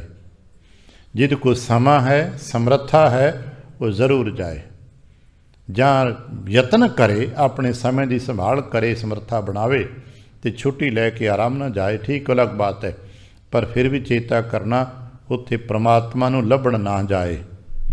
ਉੱਥੋਂ ਦੀਆਂ ਹਾਲਾਤਾਂ ਨੂੰ, ਉੱਥੇ ਵਰਤੇ ਇਤਿਹਾਸ ਤੇ ਘਟਨਾ ਚੱਕਰ ਨੂੰ, ਉੱਥੇ ਇਤਿਹਾਸ ਦੀਆਂ ਗਾਥਾਵਾਂ ਨੂੰ ਸਮਝਣ ਜਾਏ। ਗੁਰੂ ਸਾਹਿਬ ਦੇ ਚਰਨ ਪਏ ਨੇ। ਗੁਰੂ ਸਾਹਿਬ ਨੇ ਹਜ਼ੂਰ ਸਾਹਿਬ ਕੀ ਕੁਝ ਕੌਤਕ ਕੀਤੇ ਨੇ। ਬਾਬਾ ਬੰਦਾ ਸਿੰਘ ਬਹਾਦਰ ਕਿੱਥੇ ਬੈਠੇ ਸਨ, ਕਿਵੇਂ ਕਿਵੇਂ ਮਹਾਰਾਜ ਨੇ ਸ਼ਿਕਾਰ ਘਾਟ 'ਤੇ ਕੌਤਕ ਕੀਤੇ ਨੇ, ਕੀ ਕੁਝ ਹੋਇਆ, ਜਾ ਕੇ ਸਮਝੇ ਮਤਾ ਅਹਿਸਾਸ ਆ ਜਾਏ। ਉਹ ਇੱਕ ਅਲੱਗ ਬਾਤ ਹੈ। ਪਰ ਕੋਈ ਇਹ ਨਾ ਖਿਆਲ ਕਰੇ ਕਿ ਉੱਥੇ ਹੀ ਮੈਨੂੰ ਗੁਰੂ ਮਿਲੇਗਾ, ਇਸ ਭੁਲੇਖੇ 'ਚ ਨਾ ਕੋਈ ਰਹੇ। ਪਰ ਅਸੀਂ ਐਸਾ ਕਰਦੇ ਹਾਂ, ਸਾਨੂੰ ਐਸਾ ਸਮਝਾਇਆ ਜਾਂਦਾ ਹੈ, ਕਿਉਂਕਿ ਜਿਨ੍ਹਾਂ ਨੇ ਸਮਝਾਉਣਾ ਹੈ ਨਾ ਉਹ ਮਤਲਬ ਪਰਮਾਤਮਾ ਲਈ ਨਹੀਂ ਹੁੰਦਾ। ਉਹਨਾਂ 'ਤੇ ਆਪਣੀ ਦੁਕਾਨਦਾਰੀ ਚਲਾਉਣੀ ਹੁੰਦੀ, ਉਹਨਾਂ 'ਤੇ ਬੱਸਾਂ ਭਰਨੀਆਂ ਨੇ, ਸੀਟਾਂ ਪੂਰੀਆਂ ਕਰਨੀਆਂ ਨੇ, ਤਾਂ ਕਹਿੰਦੇ ਚਲੋ ਜੀ ਬੜਾ ਪੁੰਨ ਮਿਲੇਗਾ ਤੁਹਾਨੂੰ। ਯਾਦ ਰੱਖਣਾ ਇਸ ਤਰ੍ਹਾਂ ਪੁੰਨ ਨਹੀਂ ਜੇ ਮਿਲਦੇ, ਸਿਰਫ ਉਹਨਾਂ ਦਾ ਵਪਾਰ ਚੱਲਦਾ ਜਿਹਨਾਂ ਸੀਟਾਂ ਪੂਰੀਆਂ ਕਰਨੀਆਂ ਹੁੰਦੀਆਂ ਨੇ। ਇਸ ਕਰਕੇ ਪੁੰਨ ਕਿੱਥੇ, ਇੱਥੇ ਹੀ ਪੁੰਨ ਹੈ। ਅਗਰ ਤੁਸੀਂ ਅਸੀਂ ਤੁਸੀਂ ਜਿਤਨੇ ਜੀ ਇੱਥੇ ਬੈਠੇ ਹਾਂ, ਅਗਰ ਆਪਣੇ ਹਿਰਦੇ ਨੂੰ ਇੱਕ ਬੁੱਕ ਦੀ ਨਿਆਈ ਤਿਆਰ ਕਰ ਸਕੇ ਤੇ ਇੱਥੇ ਹੀ ਪੁੰਨ ਹੈ। ਕਰ ਡੰਡੌਤ ਪੁੰਨ ਵੱਡਾ ਹੈ, ਕਰ ਅੰਜਲੀ ਪੁੰਨ ਵੱਡਾ ਹੈ। ਅੰਜਲੀ ਕਹਿੰਦੇ ਨੇ ਬੁੱਕ। ਤੂੰ ਇੱਥੇ ਹਿਰਦੇ ਦਾ ਬੁੱਕ ਬਣਾ ਲੈ, ਤੈਨੂੰ ਇੱਥੇ ਗੁਰਪ੍ਰਸਾਦ ਮਿਲ ਜਾਏਗਾ। ਕੰਮ ਤੇ ਇਹਨਾਂ ਕੋ ਹੈ ਨਾ। ਮਹਾਰਾਜ ਜੀ ਕਹਿੰਦੇ ਘਰ ਹੀ ਮੁੰਦ ਵਿਦੇਸ਼ ਫਿਰ। ਪਰਮਾਤਮਾ ਦਾ ਘਰ ਵਿੱਚ ਇਹਦੇ ਫਿਰ ਦੁਹਰਾਦੇ ਹਾਂ। ਇਸ ਤੁਕ ਦਾ ਅਰਥ ਕਰਨ ਵਾਸਤੇ ਠਹਿਰ ਕੇ ਪੜ੍ਹਨਾ, ਇਹ ਤੁਕਾਂ ਨੂੰ ਅਰਥ ਕਰਨ ਵਾਸਤੇ ਇਹਨੂੰ ਅਨਵੈ ਕਹਿੰਦੇ ਨੇ। ਵਿਅੰਜਨਾ ਸ਼ਕਤੀ ਦੇ ਸਦਕੇ ਦਾ ਅਰਥ ਹੋਏਗਾ ਘਰ ਹੀ ਪਿਰ। ਜਿੱਥੇ ਆਪਾਂ ਪੜ੍ਹਦੇ ਨਾ ਪਿਰ ਅੱਗੇ ਜਾ ਕੇ ਲਿਖੇ, ਘਰ ਹੀ ਮੁੰਦ ਲਿਖੇ ਹੈ। ਘਰ ਹੀ ਪਿਰ ਮੁੰਦ ਵਿਦੇਸ਼। ਮੁੰਦ ਨੂੰ ਸਿਆਰੀ ਲੱਗੀ, ਮੁੰਦ ਸਮਝਦੀ ਹੈ ਕਿ ਵਿਦੇਸ਼ ਵਿੱਚ ਹੈ। ਜਿਹਨੂੰ ਤਾਂ ਗੁਰਬਾਣੀ 'ਚ ਹੋਰ ਵੀ ਥੋੜ੍ਹਾ ਸਰਲ ਵੀ ਕਿਹਾ, ਧਨ ਪਿਰ ਕਾ ਇੱਕ ਹੀ ਸੰਗ ਵਾਸਾ ਵਿੱਚ ਹਉ ਮੈਂ ਭੀਤ ਕਰਾਰੀ ਹੈ। ਇਹ ਦੋਵੇਂ ਇਕੱਠੇ ਰਹਿੰਦੇ ਨੇ, ਆਤਮਾ ਤੇ ਪਰਮਾਤਮਾ ਇਕੱਠੇ ਨੇ, ਪਰ ਇਹਨਾਂ ਦੇ ਵਿੱਚ ਕੀ ਹੈ, ਹਉਮੈ ਦਾ ਪਰਦਾ। ਤੇ ਹਉਮੈ ਦਾ ਪਰਦਾ ਹੋਣ ਕਰਕੇ ਇਸ ਆਤਮਾ ਨੂੰ ਪਤਾ ਹੀ ਨਹੀਂ ਲੱਗਦਾ ਕਿ ਪਰਮਾਤਮਾ ਮੇਰੇ ਨਾਲ ਹੈ। ਤੇ ਹਉਮੈ ਦਾ ਪਰਦਾ ਕਿਤਨਾ ਕੁ ਮੋਟਾ ਹੁੰਦਾ, ਕਿਤਨਾ ਕੁ ਬਾਰੀਕ। ਇਹਨਾਂ ਦੀਵਾਰਾਂ ਵਰਗਾ ਨਹੀਂ ਜੇ। ਹਉਮੈ ਦਾ ਪਰਦਾ ਇਹਨਾਂ ਕੰਧਾਂ ਵਰਗਾ ਨਹੀਂ ਜੇ। ਹਉਮੈ ਦਾ ਪਰਦਾ ਇੰਨਾ ਬਾਰੀਕ ਹੈ ਜਿਵੇਂ ਭੰਬੀਰੀ ਦਾ ਖੰਭ ਹੁੰਦਾ ਹੈ। ਅਸਾਂ ਵਡੇਰਿਆਂ ਤੋਂ ਸੁਣਿਆ ਨਾ, ਭੰਬੀਰੀਆਂ ਉੱਡਦੀਆਂ ਤੇ ਵੇਖੀਆਂ, ਤਾਂ ਖੰਭ ਕਿਤਨਾ ਕੁ ਬਾਰੀਕ ਹੁੰਦਾ, ਪਾਰਦਰਸ਼ੀ ਹੁੰਦਾ। ਭੰਬੀਰੀ ਕੇ ਪਾਤ ਪਰਦੋ, ਭੰਬੀਰੀ ਦੇ ਖੰਭ ਵਰਗਾ ਬਾਰੀਕ ਜਿਹਾ ਪੜਦਾ ਹੈ ਸਾਡੇ ਤੇ ਸਾਡੇ ਪ੍ਰਮਾਤਮਾ ਦੇ ਵਿੱਚ। ਪਰ ਚੂੰਕਿ ਪਰਦਾ ਤੇ ਪਰਦਾ ਹੀ ਹੈ ਨਾ। ਆਪ ਜਿਸ ਗੱਲ ਨੂੰ ਹੋਰ ਗਹਿਰੀ ਸਮਝਣ ਸਾਡਾ ਸੰਬੰਧ ਕਿਉਂ ਨਹੀਂ ਬਣਦਾ। ਆ ਜਿਹੜੇ ਥੋੜ੍ਹਾ ਬਹੁਤਾ ਇਲੈਕਟ੍ਰੋਨਿਕ ਸਿਸਟਮ ਨੂੰ ਜਾਣਦੇ ਨੇ, ਆ ਬਿਜਲੀ ਦੀਆਂ ਤਾਰਾਂ, ਦੋ ਤਾਰਾਂ ਦੇ ਵਿੱਚ ਅਗਰ ਵਾਲ ਪਰ ਜਿਤਨੀ ਵਿੱਥ ਹੋਵੇ ਤੇ ਕੀ ਕਰੰਟ ਆਸ-ਪਾਸ ਆਰ-ਪਾਰ ਹੋ ਜਾਏਗਾ। ਤੇ ਹਰ ਕੋਈ ਇਲੈਕਟ੍ਰੀਸ਼ੀਅਨ ਦੱਸਦੇ ਕਰਨਾ ਹੀ। ਅਗਰ ਇੱਕ ਵਾਲ ਜਿੰਨੀ ਵੀ ਵਿੱਥ ਪੈ ਗਈ ਹੈ ਤੇ ਕਰੰਟ ਪਾਸ ਨਹੀਂ ਹੋਏਗਾ। ਆ ਸਾਡੇ ਵੱਡੇ ਵੱਡੇ ਬਿਜਲੀ ਦੇ ਸਿਸਟਮ ਲੱਗੇ ਨੇ, ਇਹਨਾਂ 'ਚ ਫਿਊਜ਼ ਇੱਕ ਛੋਟਾ ਜਿਹਾ ਟੁਕੜਾ ਹੁੰਦਾ, ਸਸਤਾ ਵੀ ਹੁੰਦਾ ਪਰ ਛੋਟਾ ਵੀ ਹੁੰਦਾ। बहुत वड्डा इंतजाम आ, एड्डी वड्डी बिल्डिंग नूं चलाउण वास्ते फ्यूज किन्ना कुछ पोटे कुछ ना फ्यूज होना है। अगर वो टुट जाए तो सारी बिल्डिंग अंधकार विच आ जाएगी। छोटा जिहा जोड़ तो छोटा जिहा मिलाप जिंदगी नूं रोशन कर देंदा है। इवें ही अगर वाल पर जितनी विथ भी दूर है तो करंट आस पास आर पार नहीं हो रहा, और इन्नी कुछ विथ साडे ते साडे परमात्मा दे विच है। ये भरम दा पर्दा। अरदास करिए भरम के पर्दे सतगुर खोले, किते साडा भरम दा पर्दा खुल जाए, सानू पता लग जाए गुरु नानक साहब दा उपदेश कि भाई परमात्मा किते दूर नहीं गा, परमात्मा नूं लभण जाना किते जाण दी लोड़ नहीं। महाराज फिर करिए ते की करिए। असी परमात्मा दे वास्ते सिमरन भी करते, जाप भी करते, बड़ा कुछ करते हाँ। ठीक है, असी तुसीं नहीं कर पाते होवांगे, पर आले दुआले देखिए लोगों नूं लमेरे जाप करते पे ने, पूजा पाठ करते, पुछिए की रब चाहिए, परमात्मा चाहिए। महाराज कहले कि इदां नहीं मिलता, क्योंकि जब तक तू भरम का पर्दा नहीं तोड़ पाता, और वो तू तोड़ की करा। कहने लगे मिलदियां ढिल ना हो बई, परमात्मा दे मिलण च देर नहीं है। तैनूं एक काम करना कहना, वो की है नीयत रास करे। तैनूं अपने नीयत साफ करनी पैनी है। तू सारा दिन जाप करी जा, पर तेरी नीयत विच खोट होवे ते तैनूं गुरु परमेश्वर नहीं मिलेगा। तू सारा दिन माड़ा फेर, माड़ा ते माड़ा, पता नहीं कितने को माड़ा फेर दे। आ पाठ करदे कीर्तन सुनिया होना सावी, आसाखी वार दा कीर्तन इसे करके हर थां पढ़ पढ़ गड्डी लदी है। इन्नियां पोथियां पढ़, इन्नियां पोथियां पढ़ के गड्डियां लदियां जाण, ट्रकां दे ट्रक भर ले पोथियां पढ़ पढ़ के। जिवें पेणी पंडित 9 ऊठ पोथियां दे लद के चलदा सी। 9 ऊठ छोटे मोटे ट्रक में जिन्ना भार ऊठ लै जांदा है, 9 ऊठ पुस्तकां दे लद के चलदा है। ते कहंदा सी, दावा करदा सी, जिहड़ी मर्जी पुस्तक तो जो मर्जी पुछ ले, मैनूं सब टिप्स ते याद है, जबानी याद है। तो तुहानूं गुरु अमरदास साहब मिल गए तो कहने लगे, अच्छा आ सारियां किताबां तुहानूं याद ने? कहने लगा जी हाँ, चारे वेद पुराण स्मृतियां शास्त्र सब याद है। तुसीं सवाल तो पूछो। कहने लगे नहीं भाई असीं ते पढ़े नहीं आ। गुरु अमरदास साहब तो बड़ा भोला जिहा सुरू बना के आए, ब्यासा दरिया के किनारे। कहने लगे भाई बाबा असीं ते पढ़े नहीं इतना, पर तुहानूं याद है? कहने लगे हाँ। कहने लगे फिर तो तुसीं पा लिया होना है, भी इन्ना पढ़ के तुसीं पा लिया होना है। पंडित जी कहने लगे क्या पावना है? अच्छा अच्छा। महाराज कहने लगे तुसीं फिर पा के पढ़िया होना। कहेंगे की पौना सी? कहणगे रब पौना सी, होर की पौना सी। आ दुनिया सारी जाप तप रब नूं मिलण वास्ते करती पई ना। धर्म शास्त्र सारे परमात्मा मिलाप, परमात्मा मुक्ति मुक्ति मुक्ति, गति हो जाए, मुक्ति हो जाए, स्वर्ग मिल जाए, अलग अलग शब्दां नाल किया जाता है। महाराज कहण लगे फिर तो तुहानूं मुक्ति मिल गई होनी है, तुसां ते स्वर्ग पा लिया होना है, तुसां ते परमात्मा नूं पा लिया होना है। इन्ना कुछ पढ़िया जे तुहानूं मिलना चाहिए। कहण लगा नहीं, इहदा कोई दावा नहीं हुंदा। महाराज कहण काहनूं पढ़दा पिया, इन्हें मत्थे क्यों मारदा पिया? जे तेरा अंदर जो खोट तो मुक्त नहीं होया, अहंकार तो मुक्ति तू नहीं पाई, लोभ तो मुक्ति तू नहीं पाई, विकार तो मुक्ति तू नहीं पाई, धन जोबन ते प्रभुता दे मद तो मुक्ति तू नहीं पाई, ते इन्नियां पुस्तकां पढ़ के की खटेगा? गल खाने पै गई, समझ आ गई, बेणी दे ते समझ आ गई। पता उसने फिर की कीता? सारे ग्रंथ ब्यासा च रोड़ दिते, नहीं पढ़ने अज तो बाद। की पढ़ना ही? महाराज तुहाडे कोल बैठांगा, जो पढ़ाओगे पढ़ांगा। फिर महाराज उसनूं सावण मल दे अपने भतीजे की संगत विच पाया, इत्थे बैठ के सेवा कर, भांडे मांज, मन निर्मल होवेगा। इतना विद्वान व्यक्ति फिर भांडे मांजदा रहा। जब मन निर्मल हो गया तो आपको पता है गुरु अर्जन देव जी नूं पहले संस्कृत के अखर पढ़ाने वाले विद्वानां च शामिल है, क्योंकि पढ़िया अंदरों जाता नहीं है, हंकार की मैल उतारनी सी। पर साहिब कहने लगे मिलदियां ढिलना होवे जे नीयत रास करे। बस तू अपनी नीयत साफ कर ले, परमात्मा के घर कोई देरी नहीं गी। आसीं तुसीं जे भटक रहे हैं, किते नीयत रास कर लईए, विश्वास कर लईए। बाबा फरीद साहब का बचन बड़ा प्यारा है, आज मिलावा शेख फरीद।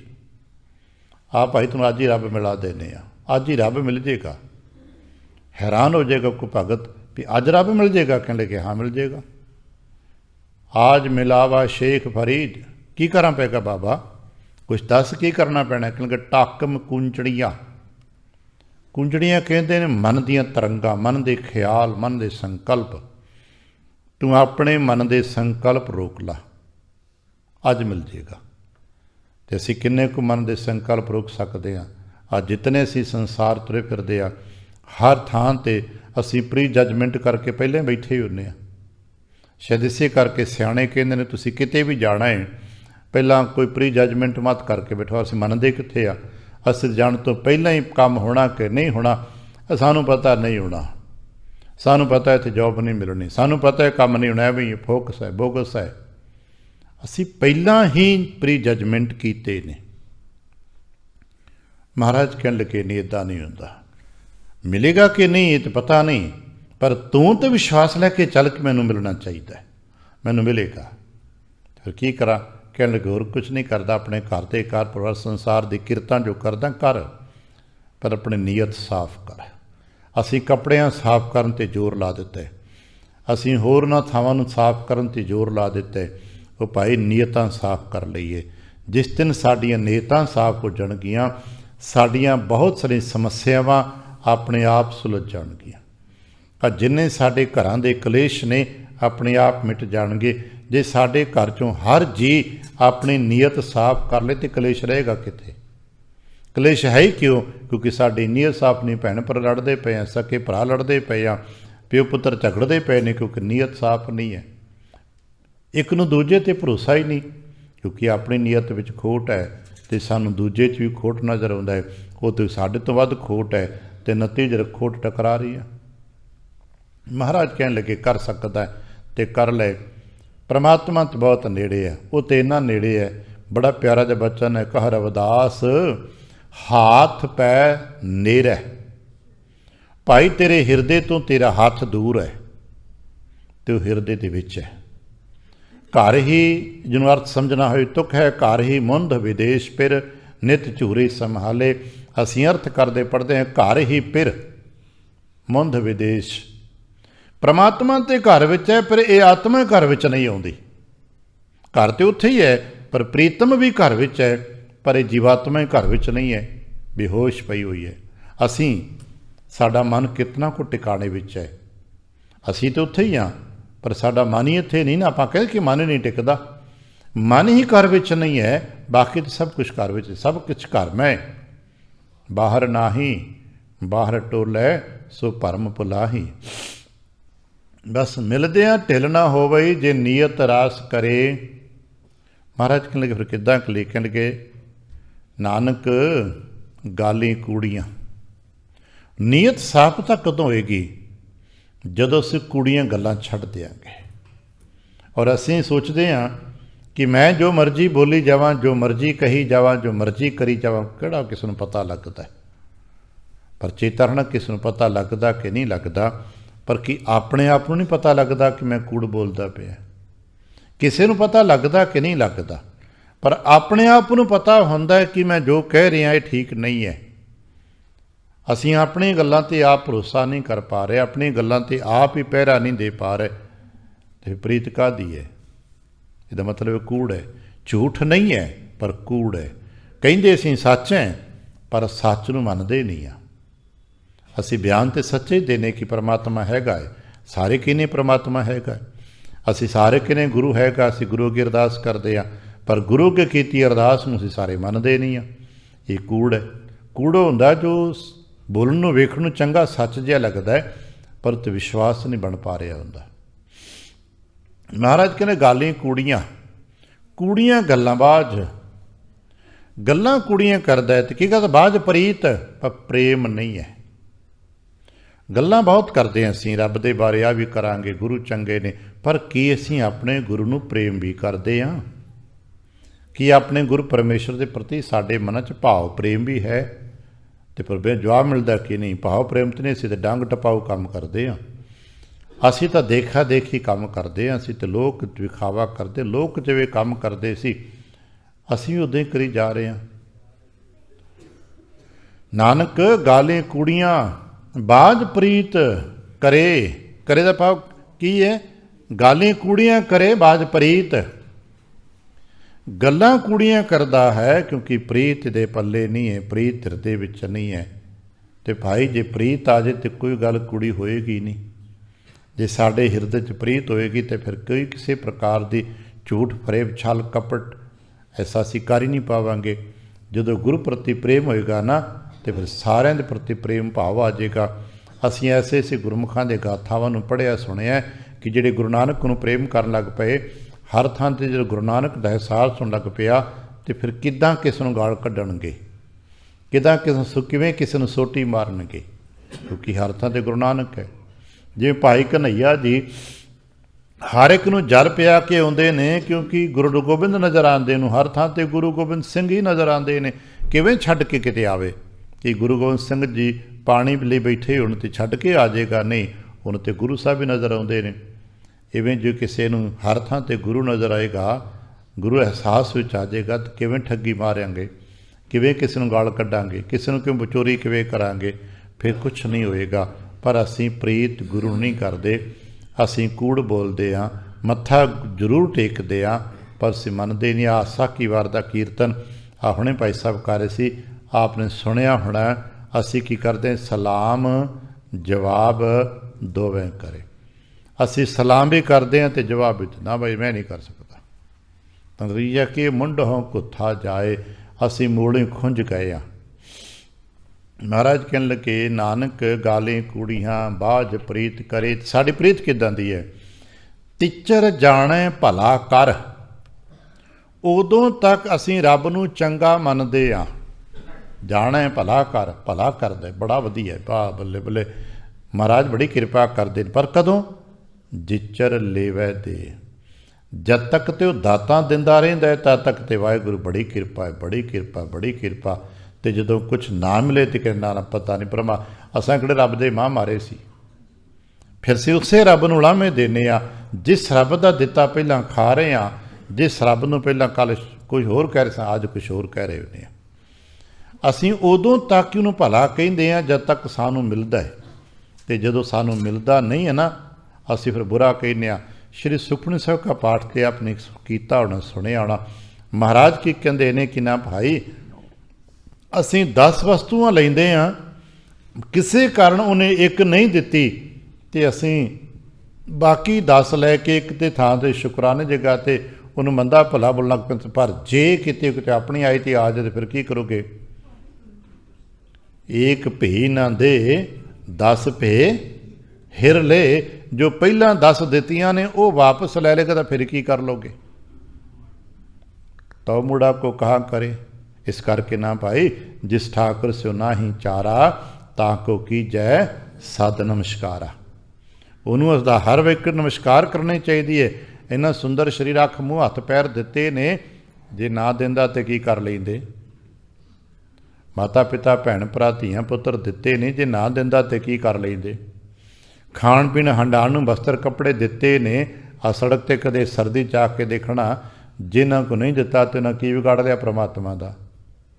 ਇੱਕ ਕੱਪ ਚਾਹ ਵਾਸਤੇ ਵਿਲਕਦੇ ਤਰਸ 'ਤੇ ਲੋਕ ਦੇਖੀ ਦੇ ਨਾ, ਮੋੜਾਂ 'ਤੇ ਸੜਕਾਂ 'ਤੇ ਆ ਕਦੇ ਕਦੇ ਬਾਹਰ ਲੰਗਰ ਲੱਗੇ ਹੁੰਦੇ ਨੇ, ਵੇਖੇ ਆਉਣਾ ਉੱਥੇ। ਚੰਗਿਆਂ ਨੂੰ ਤੇ ਲੋਕ ਬੁਲਾ ਕੇ ਚਾਹ ਦੇ ਰਹੇ ਨੇ, ਪਰ ਉਹ ਵਿਚਾਰਾ ਦੂਰ 10 ਕਦਮ ਬੈਠਾ ਵਿਲਕ ਰਿਹਾ ਹੁੰਦਾ ਅਤੇ ਉਹਨੂੰ ਲੋਕ ਦਬਕਾ ਮਾਰ ਕੇ ਭਜਾ ਦਿੰਦੇ ਨੇ। ਕੀ ਵਿਗਾੜ ਰਿਹਾ ਉਹਨੇ ਪ੍ਰਮਾਤਮਾ ਦਾ? ਕੁਛ ਨਹੀਂ। ਪਰ ਪਤਾ ਕੌਣ ਨੇ ਸਾਰੇ ਉਹ? ਇਹਨਾਂ ਦਰਵਾਜ਼ਿਆਂ 'ਤੇ ਧਰਮ ਮੰਦਰਾਂ ਦੇ ਬਾਹਰ ਇੱਕ ਕੱਪ ਚਾਹ ਵਾਸਤੇ, 1 ਰੁਪਏ ਵਾਸਤੇ ਵਿਲਕਦੇ ਹੋਏ ਲੋਕ ਕਿਹੜੇ ਨੇ? ਜਿਹੜੇ ਕਦੇ ਇੱਥੇ ਬੈਠੇ ਜੀਵਨ ਨੂੰ ਮਜ਼ਾਕ ਕਰਦੇ ਸਨ। ਇਹਨਾਂ ਨੂੰ ਕਮਲੇ ਕਹਿੰਦੇ ਸਨ, ਵਿਹਲੇ ਕਹਿੰਦੇ ਸਨ। ਅੱਜ ਇਸੇ ਹੀ ਦਰ 'ਤੇ ਉਹਨਾਂ ਨੂੰ ਬਹਿਣਾ ਪੈਂਦਾ ਹੈ। ਮੈਂ ਗੱਲ ਭਾਰੀ ਜੀ ਹੈ, ਕਿਉਂਕਿ ਇੱਥੇ ਜਨਮਾਂ ਦਾ ਲੇਖਾ ਤਾਂ ਇੱਥੇ ਦੇਣਾ ਪੈਂਦਾ ਨਾ। ਮੁੜ ਕੇ ਤੇ ਹਿਸਾਬ ਕਿਤਾਬ ਕਰਨੇ ਇੱਥੇ ਹੀ ਆਉਣਾ ਪੈਂਦਾ। ਜਿਵੇਂ ਅਸੀਂ ਇੱਕ ਲੈਤ ਲੈਂਦੇ ਹਾਂ, ਮੁੜ ਕੇ ਤੇ ਫਿਰ ਉੱਥੇ ਹੀ ਆਉਣਾ ਪੈਂਦਾ ਹੈ। ਜਨਮ ਲੈ ਕੇ ਫਿਰ ਇੱਥੇ ਹੀ ਆਉਣਾ ਪੈਂਦਾ ਹੈ, ਕਹਿਣਾ ਪੈਂਦਾ। ਜੇ ਇੱਥੇ ਬੈਠੇ ਇਹਨੂੰ ਪਹਿਲਾਂ ਕਮਲੇ ਕਹਿੰਦੇ ਨੇ, ਵਿਹਲੇ ਕਹਿੰਦੇ ਨੇ, ਤਮਾਮ ਪ੍ਰਕਾਰ ਟੀਕਾ ਟਿੱਪਣੀ ਕਰਦੇ ਨੇ, ਫਿਰ ਉਹੀ ਜਦੋਂ ਲੰਘ ਕੇ ਜਾਂਦੇ ਨੇ ਕਹਿੰਦੇ ਰੱਬ ਦੇ ਨਾਂ 'ਤੇ 1 ਰੁਪਈਆ ਦੇ ਦੇ ਨਾ। ਫਿਰ 1 ਰੁਪਏ ਵਾਸਤੇ ਤਰਸਦੇ। ਤੇ ਇਸ ਕਰਕੇ ਭਾਈ ਸਾਵਧਾਨ ਰਿਹਾ ਕਰੀਏ, ਹਰ ਵਕਤ ਸੁਚੇਤ ਰਿਹਾ ਕਰੀਏ, ਪਰਮੇਸ਼ਰ ਦਾ ਭੈ ਹਿਰਦੇ 'ਚ ਰੱਖੀਏ, ਉਹਨੂੰ ਪ੍ਰੇਮ ਕਰੀਏ। ਜੇ ਚੀਜ਼ ਉਹਨੇ ਨਹੀਂ ਵੀ ਦਿੱਤੀ ਤਾਂ ਤਦ ਵੀ ਕੋਈ ਨਹੀਂ, ਭਲਾ ਉਹਨੂੰ ਪਤਾ ਹੈ। ਜਿਵੇਂ ਨਿੱਕੇ ਨਿੱਕੇ ਬਾਲਕ ਤੇ ਬਹੁਤ ਕੁਝ ਮੰਗਦੇ ਨੇ ਤੇ ਮਾਪੇ ਸਭ ਕੁਛ ਨਹੀਂ ਦਿੰਦੇ। ਮਾਪੇ ਸਭ ਕੁਝ ਨਹੀਂ ਦਿੰਦੇ। ਕਿ ਮਾਪੇ ਦੁਸ਼ਮਣ ਨੇ? ਨਹੀਂ, ਮਾਪਿਆਂ ਨੂੰ ਪਤਾ ਹੈ ਕਿ ਕਿਹੜੀ ਚੀਜ਼ ਉਚਿਤ ਹੈ, ਕਿਹੜੀ ਚੀਜ਼ ਅਨੁਚਿਤ ਹੈ, ਇਸ ਕਰਕੇ ਮਾਪੇ ਨਹੀਂ ਦਿੰਦੇ। ਹਾਂ, ਬਾਲਕ ਕਹਿੰਦਾ ਹੈ ਉਸ ਮਾਂ ਨੂੰ ਮੇਰੀ ਦੁਸ਼ਮਣ ਹੈ ਜੋ ਸਰਦੇ 'ਚ ਉਠਾ ਕੇ ਨਵਾ ਧਵਾ ਕੇ ਸਕੂਲ ਵੱਲ ਤੋਰਦੀ ਹੈ ਨਾ, ਉਦੋਂ ਛੋਟੇ ਜਿਹੇ ਬੱਚੇ ਨੂੰ ਮਾਂ ਸਭ ਤੋਂ ਵੱਡੀ ਦੁਸ਼ਮਣ ਨਜ਼ਰ ਆਉਂਦੀ ਹੈ। ਆ ਮਨੋਵਿਗਿਆਨ, ਜਦੋਂ ਬਾਲ ਮਨੋਵਿਗਿਆਨ ਪੜ੍ਹੀਦਾ ਨਾ, ਉਹਦੇ ਵਿੱਚ ਲੱਗਦਾ ਹੈ ਕਿ ਬੱਚੇ ਵਾਸਤੇ ਉਸ ਪਲ ਸਭ ਤੋਂ ਵੱਡੀ ਦੁਸ਼ਮਣ ਉਹਦੀ ਮਾਂ ਲੱਗਦੀ ਉਹਨੂੰ। ਪਰ ਕੀ ਉਹ ਮਾਂ ਦੁਸ਼ਮਣ ਹੈ ਜਿਹੜੀ ਬੱਚੇ ਨੂੰ ਸਵੇਰੇ ਤਿਆਰ ਕਰਕੇ ਸਕੂਲ ਵੱਲ ਤੋਰ ਰਹੀ? ਨਹੀਂ, ਭਲਾ ਲੋੜਦੀ ਹੈ। ਉਹ ਇਸ ਕਰਕੇ ਰਵਾ ਰਹੀ ਹੈ ਵੀ ਅੱਜ 4 ਦਿਨ ਰੋ ਲੇਗਾ, ਸਾਰੀ ਜ਼ਿੰਦਗੀ ਰੋਣ ਤੋਂ ਬਚਿਆ ਰਹੇਗਾ। ਅਤੇ ਜੇ ਉਹ ਪਹਿਲੇ 2 ਸਾਲ ਉਹਨੂੰ ਰੋਣਾ ਨਾ ਦੇਵੇ, ਨਾ ਰਵਾਏ ਤੇ ਚੇਤਣਾ, ਫਿਰ ਸਾਰੀ ਉਮਰ ਰੋਏਗਾ। ਉਹ ਪਹਿਲੇ 2 ਸਾਲ ਇਸ ਕਰਕੇ ਮਾਂ ਰੋਂਦਾ ਵੇਖ ਲੈਂਦੀ ਹੈ ਕਿ ਜਾਣਦੀ ਹੈ ਕਿ ਸਾਰੀ ਉਮਰ ਇਹਨੂੰ ਰੋਣਾ ਨਾ ਪਵੇ, ਇਸ ਕਰਕੇ ਰਵਾਉਂਦੀ ਹੈ। ਇਸ ਕਰਕੇ ਨਹਾ ਧਵਾ ਕੇ ਸੁੱਤੇ ਪਏ ਨੂੰ ਉਠਾ ਕੇ ਸਕੂਲ ਵੱਲ ਤੋਰ ਦਿੰਦੀ ਹੈ ਕਿ ਸਾਰੀ ਜ਼ਿੰਦਗੀ ਬੰਦਾ ਬਣ ਜਾਏਗਾ। ਮਾਂ ਦੁਸ਼ਮਣ ਨਹੀਂ ਹੈ, ਪਰ ਬੱਚਾ ਕਹਿੰਦਾ ਨਹੀਂ, ਇਹੀ ਦੁਸ਼ਮਣ ਹੈ, ਮੈਨੂੰ ਸੌਣ ਨਹੀਂ ਦਿੰਦੀ, ਖਾਣ ਨਹੀਂ ਦਿੰਦੀ, ਖੇਡਣ ਨਹੀਂ ਦਿੰਦੀ। ਇਸੇ ਤਰ੍ਹਾਂ ਸਾਨੂੰ ਰੱਬ ਦੁਸ਼ਮਣ ਲੱਗਦਾ ਹੈ। ਮੈਨੂੰ ਆਹ ਵੀ ਨਹੀਂ ਦਿੰਦਾ, ਮੈਨੂੰ ਆਹ ਵੀ ਨਹੀਂ ਦਿੰਦਾ, ਮੈਨੂੰ ਆਹ ਵੀ ਨਹੀਂ ਦਿੰਦਾ। ਪਰ ਗੁਰ ਕਰਤੇ ਨੂੰ ਪਤਾ ਹੈ ਮੈਂ ਕੀ ਕਰਨਾ ਅਤੇ ਕੀ ਦੇਣਾ। ਐਵੇਂ ਅਸੀਂ ਕਹਿੰਦੇ ਹਾਂ ਨਾ, ਤੁਮ ਮਾਤ ਪਿਤਾ, ਕਹਿੰਦੇ ਤੇ ਹਾਂ ਨਾ, ਕਿਤੇ ਮੰਨ ਲਈਏ। ਆ ਹੁਣੇ ਆਪਾਂ ਅਰਦਾਸ ਲਈ ਤੂੰ ਠਾਕੁਰ ਕਹਿਣਾ ਅਤੇ ਕੀ ਕਹਿਣਾ? ਤੁਮ ਮਾਤ ਪਿਤਾ ਹਮ ਬਾਰਿਕ ਤੇਰੇ, ਬਣ ਜੀਏ ਉਹਦੀ ਬਾਰਿਕ। ਜਿਵੇਂ ਕਿ ਮਾਤਾ ਪਿਤਾ ਬੱਚੇ ਨੂੰ ਤਿਆਰ ਕਰਦੇ ਨੇ, ਲਾਡ ਲਡਾਉਂਦੇ ਨੇ, ਉਹ ਵੀ ਕਰ ਰਿਹਾ। ਜਿਹੜੀ ਚੀਜ਼ ਨਹੀਂ ਦਿੱਤੀ, ਮੰਨ ਲਈਏ ਕਿ ਸਾਡੇ ਭਲੇ ਵਾਸਤੇ, ਸਾਨੂੰ ਲੱਗਦਾ ਕਿ ਅੱਜ ਮੈਨੂੰ ਬਹੁਤ ਉਹਦੀ ਲੋੜ ਹੈ, ਬੜੀ ਜ਼ਰੂਰਤ ਹੈ ਮੈਨੂੰ ਉਸ ਵਸਤੂ ਦੀ, ਪਰ ਸ਼ਾਇਦ ਮੇਰੇ ਮਾਤਾ ਪਿਤਾ ਨੂੰ ਪਤਾ ਵੀ ਨਹੀਂ, ਅਜੇ ਨਹੀਂ ਲੋੜ, ਇਹਨੂੰ ਸਮਾਂ ਪਾ ਕੇ ਲੋੜ ਹੈ। ਅੱਜ ਲੱਗਦਾ ਮੈਨੂੰ ਮੇਰੀ ਲੋੜ ਹੋਵੇਗੀ, ਜੀ ਬਾਲਕ ਨੂੰ ਲੱਗਦਾ ਹੈ, ਪਰ ਨਹੀਂ, ਅਸੀਂ ਕਿਤੇ ਇੱਥੇ ਪਹੁੰਚ ਜਾਈਏ। ਸਾਡੀ ਫਿਤਰਤ ਐਸੀ ਬਣ ਗਈ, ਸਾਡਾ ਸੁਭਾਅ ਐਸਾ ਬਣ ਗਿਆ, ਤਿਚਰ ਜਾਣੇ ਭਲਾ ਕਰ ਜਿਚਰ ਲੇਵੈ ਦੇ। ਜਦੋਂ ਤੱਕ ਪਦਾਰਥ ਮਿਲਦੇ ਨੇ, ਲੈਣ ਦੇਣ ਬਣਿਆ, ਤਾਂ ਤੱਕ ਤੇ ਅਸੀਂ ਭਲਾ ਕਹਿੰਦੇ ਹਾਂ, ਅਤੇ ਜਦੋਂ ਕਿਤੇ ਕੁਝ ਨਾ ਮਿਲੇ ਤਾਂ ਅਸੀਂ ਬੁਰਾ ਕਹਿੰਦੇ ਹਾਂ। ਫਿਰ ਕੀ ਕਰੀਏ? ਮਹਾਰਾਜ ਕਹਿੰਦੇ ਕਿ ਪੌੜੀ ਠਹਿਰ ਕੇ ਸੁਣਨਾ। ਜਿਨ ਉਪਾਏ ਜੀ ਤਿਨ ਹਰ ਰਾਖਿਆ। ਜਿਸ ਵਾਹਿਗੁਰੂ ਜੀ ਨੇ ਜਗਤ ਦੀ ਰਚਨਾ ਕੀਤੀ ਹੈ, ਉਸੇ ਵਾਹਿਗੁਰੂ ਜੀ ਨੇ ਹੀ ਸਾਨੂੰ ਸਭ ਨੂੰ ਰੱਖਿਆ ਹੋਇਆ। ਰੱਖਿਆ ਬਚਾਇਆ। ਪਤਾ ਨਹੀਂ ਕਿਤਨੇ ਕੋ ਐਸੇ ਮੁਕਾਮ ਜ਼ਿੰਦਗੀ ਦੇ ਮੋੜ ਆਏ ਹੋਣੇ ਆ ਜਦੋਂ ਲੱਗਦਾ ਨਾ ਵੀ ਸ਼ਾਇਦ ਬਚ ਕੇ, ਵਾਹ ਵਾਹ, ਕਿਹਨੇ ਬਚਾਇਆ? ਉਹਨੇ ਬਚਾਇਆ, ਉਹਨੇ ਹੀ ਰੱਖਿਆ ਸਾਨੂੰ, ਤੇ ਰਹਿ ਰਹੇ ਹਾਂ। ਜੋ ਰੱਖਿਆ ਨਾ ਕਰੇ ਤੇ ਹੁਣ ਤੱਕ ਅਸੀਂ ਨਾ ਰਹਿ ਰਹੇ ਹੁੰਦੇ। ਸਾਨੂੰ ਜਨਮ ਮਿਲਿਆ, ਉਹਨੇ ਦਿੱਤਾ। ਨਹੀਂ ਤੇ ਬਹੁਤ ਸਾਰੇ ਜੀ ਨੇ ਜਿਨ੍ਹਾਂ ਨੂੰ ਜਨਮ ਨਹੀਂ ਮਿਲਦਾ, ਮੌਤ ਮਿਲਦੀ ਹੈ। ਮਾਤਾ ਪਿਤਾ ਮਿਲਦੇ ਨੇ, ਗਰਭ ਕਾਲ ਮਿਲਦਾ ਹੈ, ਪਰ ਜਨਮ ਨਹੀਂ ਮਿਲਦਾ, ਸਿਰਫ ਮੌਤ ਮਿਲਦੀ ਹੈ। ਸ਼ੁਕਰ ਸਾਨੂੰ ਰੱਖਿਆ, ਸਾਨੂੰ ਜਨਮ ਦਿੱਤਾ। ਮਾਤ ਗਰਭ ਮੇ ਆਪਨ ਸਿਮਰਨ ਦੇ, ਤਹਿ ਤੁਮ ਰੱਖਣ ਹਾਰੇ। ਤੁਸਾਂ ਰੱਖਿਆ ਤੇ ਬਚ ਕੇ ਹੁਣ ਤੱਕ ਕਿੱਥੇ ਤੁਰੇ ਫਿਰਦੇ ਆ ਨਾ, ਇੰਨੀਆਂ ਵੱਧ ਕੇ ਗੱਲਾਂ ਕਰਦੇ ਆ ਜਿਹਨੇ ਬੋਲਣ ਦੀ ਤਾਣ ਦਿੱਤੀ ਤੇ ਕਰਦੇ ਆ। ਅਤੇ ਬਹੁਤ ਸਾਰੇ ਲੋਕ ਨੇ 2 ਅੱਖਰ ਨਹੀਂ ਬੋਲ ਪਾਉਂਦੇ। ਉਹਨੇ ਰੱਖਿਆ ਤੇ ਅਸੀਂ ਰਹੇ। ਜਿਨ ਉਪਾਏ ਜੀ, ਮਹਾਰਾਜ ਲਿਖ ਪਾਏ, ਜਿਸ ਨੇ ਜੀ ਜੰਤ ਪੈਦਾ ਕੀਤਾ ਉਹੀ ਰੱਖਣ ਹਾਰਾ ਜੀ ਇਹਨਾਂ ਦਾ। ਤਿਨ ਹਰ ਰਾਖਿਆ। ਅੰਮ੍ਰਿਤ ਸੱਚਾ ਨਾਉ ਭੋਜਨ ਚਾਖਿਆ। ਜਿਨ੍ਹਾਂ ਪਿਆਰਿਆਂ ਨੂੰ ਇਹ ਸਮਝ ਆ ਗਈ ਕਿ ਮੈਨੂੰ ਹੁਣ ਤੱਕ ਮੇਰੇ ਗੁਰ ਕਰਤੇ ਨੇ ਹੀ ਰੱਖਿਆ ਹੈ, ਫਿਰ ਉਹ ਜੀ ਵਾਹਿਗੁਰੂ ਜੀ ਦਾ ਨਾਮ ਰਸ ਚੱਖਣ ਲੱਗ ਪੈਂਦੇ ਨੇ। ਅਜੇ ਤੱਕ ਅਸੀਂ ਸੋਚਦੇ ਕਿ ਸ਼ਾਇਦ ਮੈਂ ਆਪਣੀ ਹਿਕਮਤ ਬਣਤਰ ਦੇ ਨਾਲ ਤੁਰਿਆ ਫਿਰਦਾ, ਮੈਂ ਆਪਣੇ ਢੰਗ ਤਰੀਕਿਆਂ ਦੇ ਨਾਲ ਸਿਆਣਾ ਬਣ ਗਿਆ। ਨਹੀਂ, ਜਿਸ ਦਿਨ ਇਹ ਸਮਝ ਆ ਜਾਏ ਕਿ ਮੈਂ ਆਪਣੇ ਢੰਗ ਤਰੀਕਿਆਂ ਦੇ ਨਾਲ ਸਿਆਣਾ ਨਹੀਂ ਬਣਿਆ, ਮੈਨੂੰ ਉਹਨੇ ਬਣਾਇਆ ਅਤੇ ਮੈਂ ਬਣਿਆ। ਮੈਨੂੰ ਉਹਨੇ ਮੌਕਾ ਦਿੱਤਾ, ਭਾਈ ਤੂੰ ਬਣ, ਅਤੇ ਮੈਂ ਬਣ ਗਿਆ। ਫਿਰ ਅੰਮ੍ਰਿਤ ਨਾਮ ਆਰੰਭ ਹੁੰਦਾ ਹੈ, ਫਿਰ ਅੰਮ੍ਰਿਤ ਨਾਮ ਜਪਣਾ ਆਰੰਭ ਹੁੰਦਾ ਹੈ। ਫਿਰ ਜੀਵ ਦਾ ਰਸ ਚੱਖਦੇ ਨੇ ਜਿਹੜੇ ਅੰਮ੍ਰਿਤ ਸੱਚਾ ਨਾਉ ਭੋਜਨ ਚਾਖਿਆ। ਫਿਰ ਜਿਹੜੇ ਸ਼ੁਕਰਾਨਾ ਕਰਦੇ ਇਹ ਜਾਣ ਕੇ ਕਿ ਹੁਣ ਤੱਕ ਦਾ ਜੀਵਨ ਉਹਦੀ ਕਿਰਪਾ ਦੇ ਨਾਲ ਹੈ, ਉਹਦਾ ਨਾਮ ਜਪਣ ਲੱਗ ਪੈਂਦੇ ਨੇ, ਉਸ ਰਸ ਨੂੰ ਚੱਖ ਲੈਂਦੇ ਨੇ, ਅਤੇ ਫਿਰ ਉਹਨਾਂ ਦੇ ਬਾਬਤ ਤਿਪਤ ਰਹੇ ਆਗਾਏ, ਫਿਰ ਉਹ ਤ੍ਰਿਪਤ ਹੋ ਜਾਂਦੇ ਨੇ। ਅਤੇ ਜਿਹੜੇ ਇਸ ਰਸ ਭੇਸ ਨੂੰ ਨਹੀਂ ਜਾਣਦੇ, ਉਹ ਸਾਰੀ ਉਮਰ ਰੱਜ ਕੇ ਰੋਟੀਆਂ 'ਤੇ ਖਾਂਦੇ, ਪਰ ਮਨ ਕਰਕੇ ਭੁੱਖੇ ਰਹਿੰਦੇ ਨੇ। ਆਪਾਂ ਕਹਿੰਦੇ ਫਲਾਣਾ ਬੰਦੇ ਭੁੱਖ ਹੀ ਨਹੀਂ ਮਿਟਦੀ। ਕਿਉਂ ਨਹੀਂ ਮਿਟਦੀ? ਕਿਉਂਕਿ ਉਹਨੇ ਰੱਬ ਦੇ ਰਸ ਨੂੰ ਜਾਣਿਆ ਨਹੀਂ। ਦੂਜੇ ਪਾਸੇ ਸਾਧੂ ਨੇ ਜਿਨ੍ਹਾਂ ਨੂੰ ਭੁੱਖ ਅੰਦਰ ਹੈ ਹੀ ਕੋਈ ਨਹੀਂ। ਤਿਪਤ ਰਹੇ ਆਘਾਏ ਮਿੱਟੀ ਭਪਾਖਿਆ। ਭਪਾਖਿਆ ਹੁੰਦਾ ਹੈ ਬਾਰ-ਬਾਰ ਖਾਣ ਦੀ ਚਾਹਤ। ਜਿਵੇਂ ਅਸੀਂ ਰੱਜੇ ਹੁੰਦੇ ਹਾਂ ਪਰ ਕੀ ਸਾਡੇ ਮਨ ਦੀ ਭੁੱਖ ਮਿਟਦੀ ਹੈ? ਇਸ ਅਵਸਥਾ ਨੂੰ ਅਸੀਂ ਕੂਕਰਾਂ ਤੋਂ ਵੇਖਦੇ ਹਾਂ। ਸਾਰਾ ਸਮਾਨ ਅੱਗੇ ਰੱਖ ਦਿਓ ਫਿਰ ਵੀ ਥਾਂ ਥਾਂ 'ਤੇ ਮੂੰਹ ਮਾਰਨਗੇ। ਸਾਡੀ ਬਿਰਤੀ ਵੀ ਇੱਦਾਂ ਦੀ ਹੈ। ਸਾਡੇ ਕੋਲ ਬਹੁਤ ਕੁਛ ਹੁੰਦਾ ਪਰ ਕੀ ਸਾਡਾ ਲੋਭ ਮਿਟਦਾ ਹੈ? ਨਹੀਂ। ਮਹਾਰਾਜ ਤੇ ਕਹਿੰਦੇ ਰੱਜ ਨਾ ਕੋਈ ਜੀਵਿਆ। ਕੋਈ ਜਿਉਂਦਾ ਰੱਜਦਾ ਥੋੜ੍ਹਾ ਹੈ, ਕਿਉਂਕਿ ਸਾਡੀ ਭਪਾਖਿਆ ਬੜੀ ਜ਼ਿਆਦਾ ਹੈ। ਇੱਕ ਤੇ ਭੁੱਖ ਹੈ ਨਾ, ਇੱਕ ਮਾਨਸਿਕ ਭੁੱਖ ਹੈ, ਇਹ ਨਹੀਂ ਮਿਟਦੀ। ਪਰ ਭਗਤਾਂ ਦੀ ਤ੍ਰਿਪਤ ਰਹੇ ਆਗਾਏ, ਮਿਟੀ ਭਪਾਖੇ ਜਿਹਨੂੰ ਕਿ ਤ੍ਰਿਪਤ ਭਈ ਸੱਚ ਭੋਜਨ ਖਾਇਆ। ਉਹਨੂੰ ਸਮਝ ਆ ਗਈ ਹੈ, ਪਤਾ ਲੱਗ ਗਿਆ ਹੈ ਸਭ ਅੰਦਰ ਇੱਕ ਵਰਤ ਹੈ। ਉਹਨੂੰ ਪਤਾ ਹੈ ਕਿ ਸਾਰੇ ਜੀਆਂ ਦੇ ਵਿੱਚ ਇੱਕੋ ਹੀ ਵਰਤ ਰਿਹਾ ਹੈ। ਸਭ ਅੰਦਰ ਇੱਕ ਵਰਤ ਹੈ। ਕਿਨੇ ਵਿਰਲੇ ਲੱਖਿਆ, ਕੁਝ ਵਿਰਲੇ ਜੀਆਂ ਨੇ ਇਸ ਗੱਲ ਨੂੰ ਸਮਝ ਲਿਆ ਕਿ ਸਾਰੇ ਜੀਆਂ ਛੋਟੇ ਵੱਡੇ 'ਚ ਇੱਕ ਪ੍ਰਮਾਤਮਾ ਦੀ ਜੋਤ ਹੀ ਹੈ। ਅਤੇ ਜਿਨ੍ਹਾਂ ਨੇ ਇਹ ਜਾਣ ਲਿਆ ਨਾ, ਜਨ ਨਾਨਕ ਭਏ ਨਿਹਾਲ। ਮਹਾਰਾਜ ਕਹਿੰਦੇ ਫਿਰ ਉਹੀ ਨਿਹਾਲ ਹੁੰਦੇ ਨੇ ਜਿਹੜੇ ਗੱਲ ਜਾਣ ਲੈਂਦੇ ਨੇ ਕਿ ਸਾਰੇ ਜੀਆਂ ਦੇ ਵਿੱਚ ਇੱਕੋ ਹੀ ਹੈ। ਆਪਾਂ ਕਦੇ ਕਦੇ ਪੜ੍ਹਦੇ ਹਾਂ, ਰੋਜ਼ ਪੜ੍ਹਦੇ ਹੋ ਕੇ ਨਹੀਂ, ਕਦੇ ਠਹਿਰ ਕੇ ਪੜ੍ਹਨਾ। ਪੜ੍ਹਦੇ ਰੋਜ਼ ਛੱਡਦੇ ਹੋ ਪਰ ਰੋਜ਼ ਪੜ੍ਹਦੇ ਛੱਡਦੇ ਹੋ ਨਹੀਂ, ਕਦੇ ਠਹਿਰ ਕੇ ਪੜ੍ਹਨਾ। ਸਭਨਾ ਜੀਆਂ ਕਾ ਇੱਕ ਦਾਤਾ, ਸੋ ਮੈਂ ਵਿਸਰ ਨਾ ਜਾਈ, ਗੁਰਾ ਇੱਕ ਦੇ ਬੁਝਾਈ। ਸਭਨਾ ਜੀਆਂ ਕਾ ਇੱਕ ਦਾਤਾ, ਸੋ ਮੈਂ ਵਿਸਰ ਨਾ ਜਾਈ। ਜਨ ਨਾਨਕ ਭਏ ਨਿਹਾਲ, ਪ੍ਰਭ ਕੀ ਪਾਖਿਆ। ਪਾਖਿਆ ਕਹਿੰਦੇ ਨੇ ਪਕਸ਼ ਲੈਣਾ, ਸਾਡੇ ਪਾਸਾ ਲੈਣਾ, ਸਾਡੀ ਰਾਖੀ ਕਰਨੀ। ਆਪਣੀ ਰਾਖੀ ਹੁੰਦੀ ਵੇਖ ਕੇ ਫਿਰ ਜੀ ਨਿਹਾਲ ਹੋ ਜਾਂਦੇ ਨੇ। ਪਤਾ ਕਿਉਂ? ਵਿਸ਼ਵਾਸ ਪਾ ਜਾਂਦਾ ਹੈ। ਉਹਦਾ ਸੁਭਾਵ ਹੈ ਔਖੀ ਘੜੀ ਨਾ ਦੇਖਣ ਦੇ। ਉਹਦਾ ਸੁਭਾਵ ਹੈ ਕਿ ਤੂੰ ਉਹਦਾ ਬਣ ਕੇ ਰਹਿ, ਉਹ ਤੈਨੂੰ ਔਖੀ ਘੜੀ ਨਹੀਂ ਦੇਖਣ ਦੇਗਾ। ਇਤਨੇ ਕੁ ਬਚਨ ਪ੍ਰਵਾਨ ਕਰਨਾ। ਭੁੱਲ ਚੁੱਕ ਦੀ ਖਿਮਾ, ਆਸੀਸ ਅਤੇ ਪਿਆਰ ਦੇ ਫਤਿਹ ਬੁਲਾਵਣਾ ਜੀ। ਵਾਹਿਗੁਰੂ ਜੀ ਕਾ ਖਾਲਸਾ, ਵਾਹਿਗੁਰੂ ਜੀ ਕੀ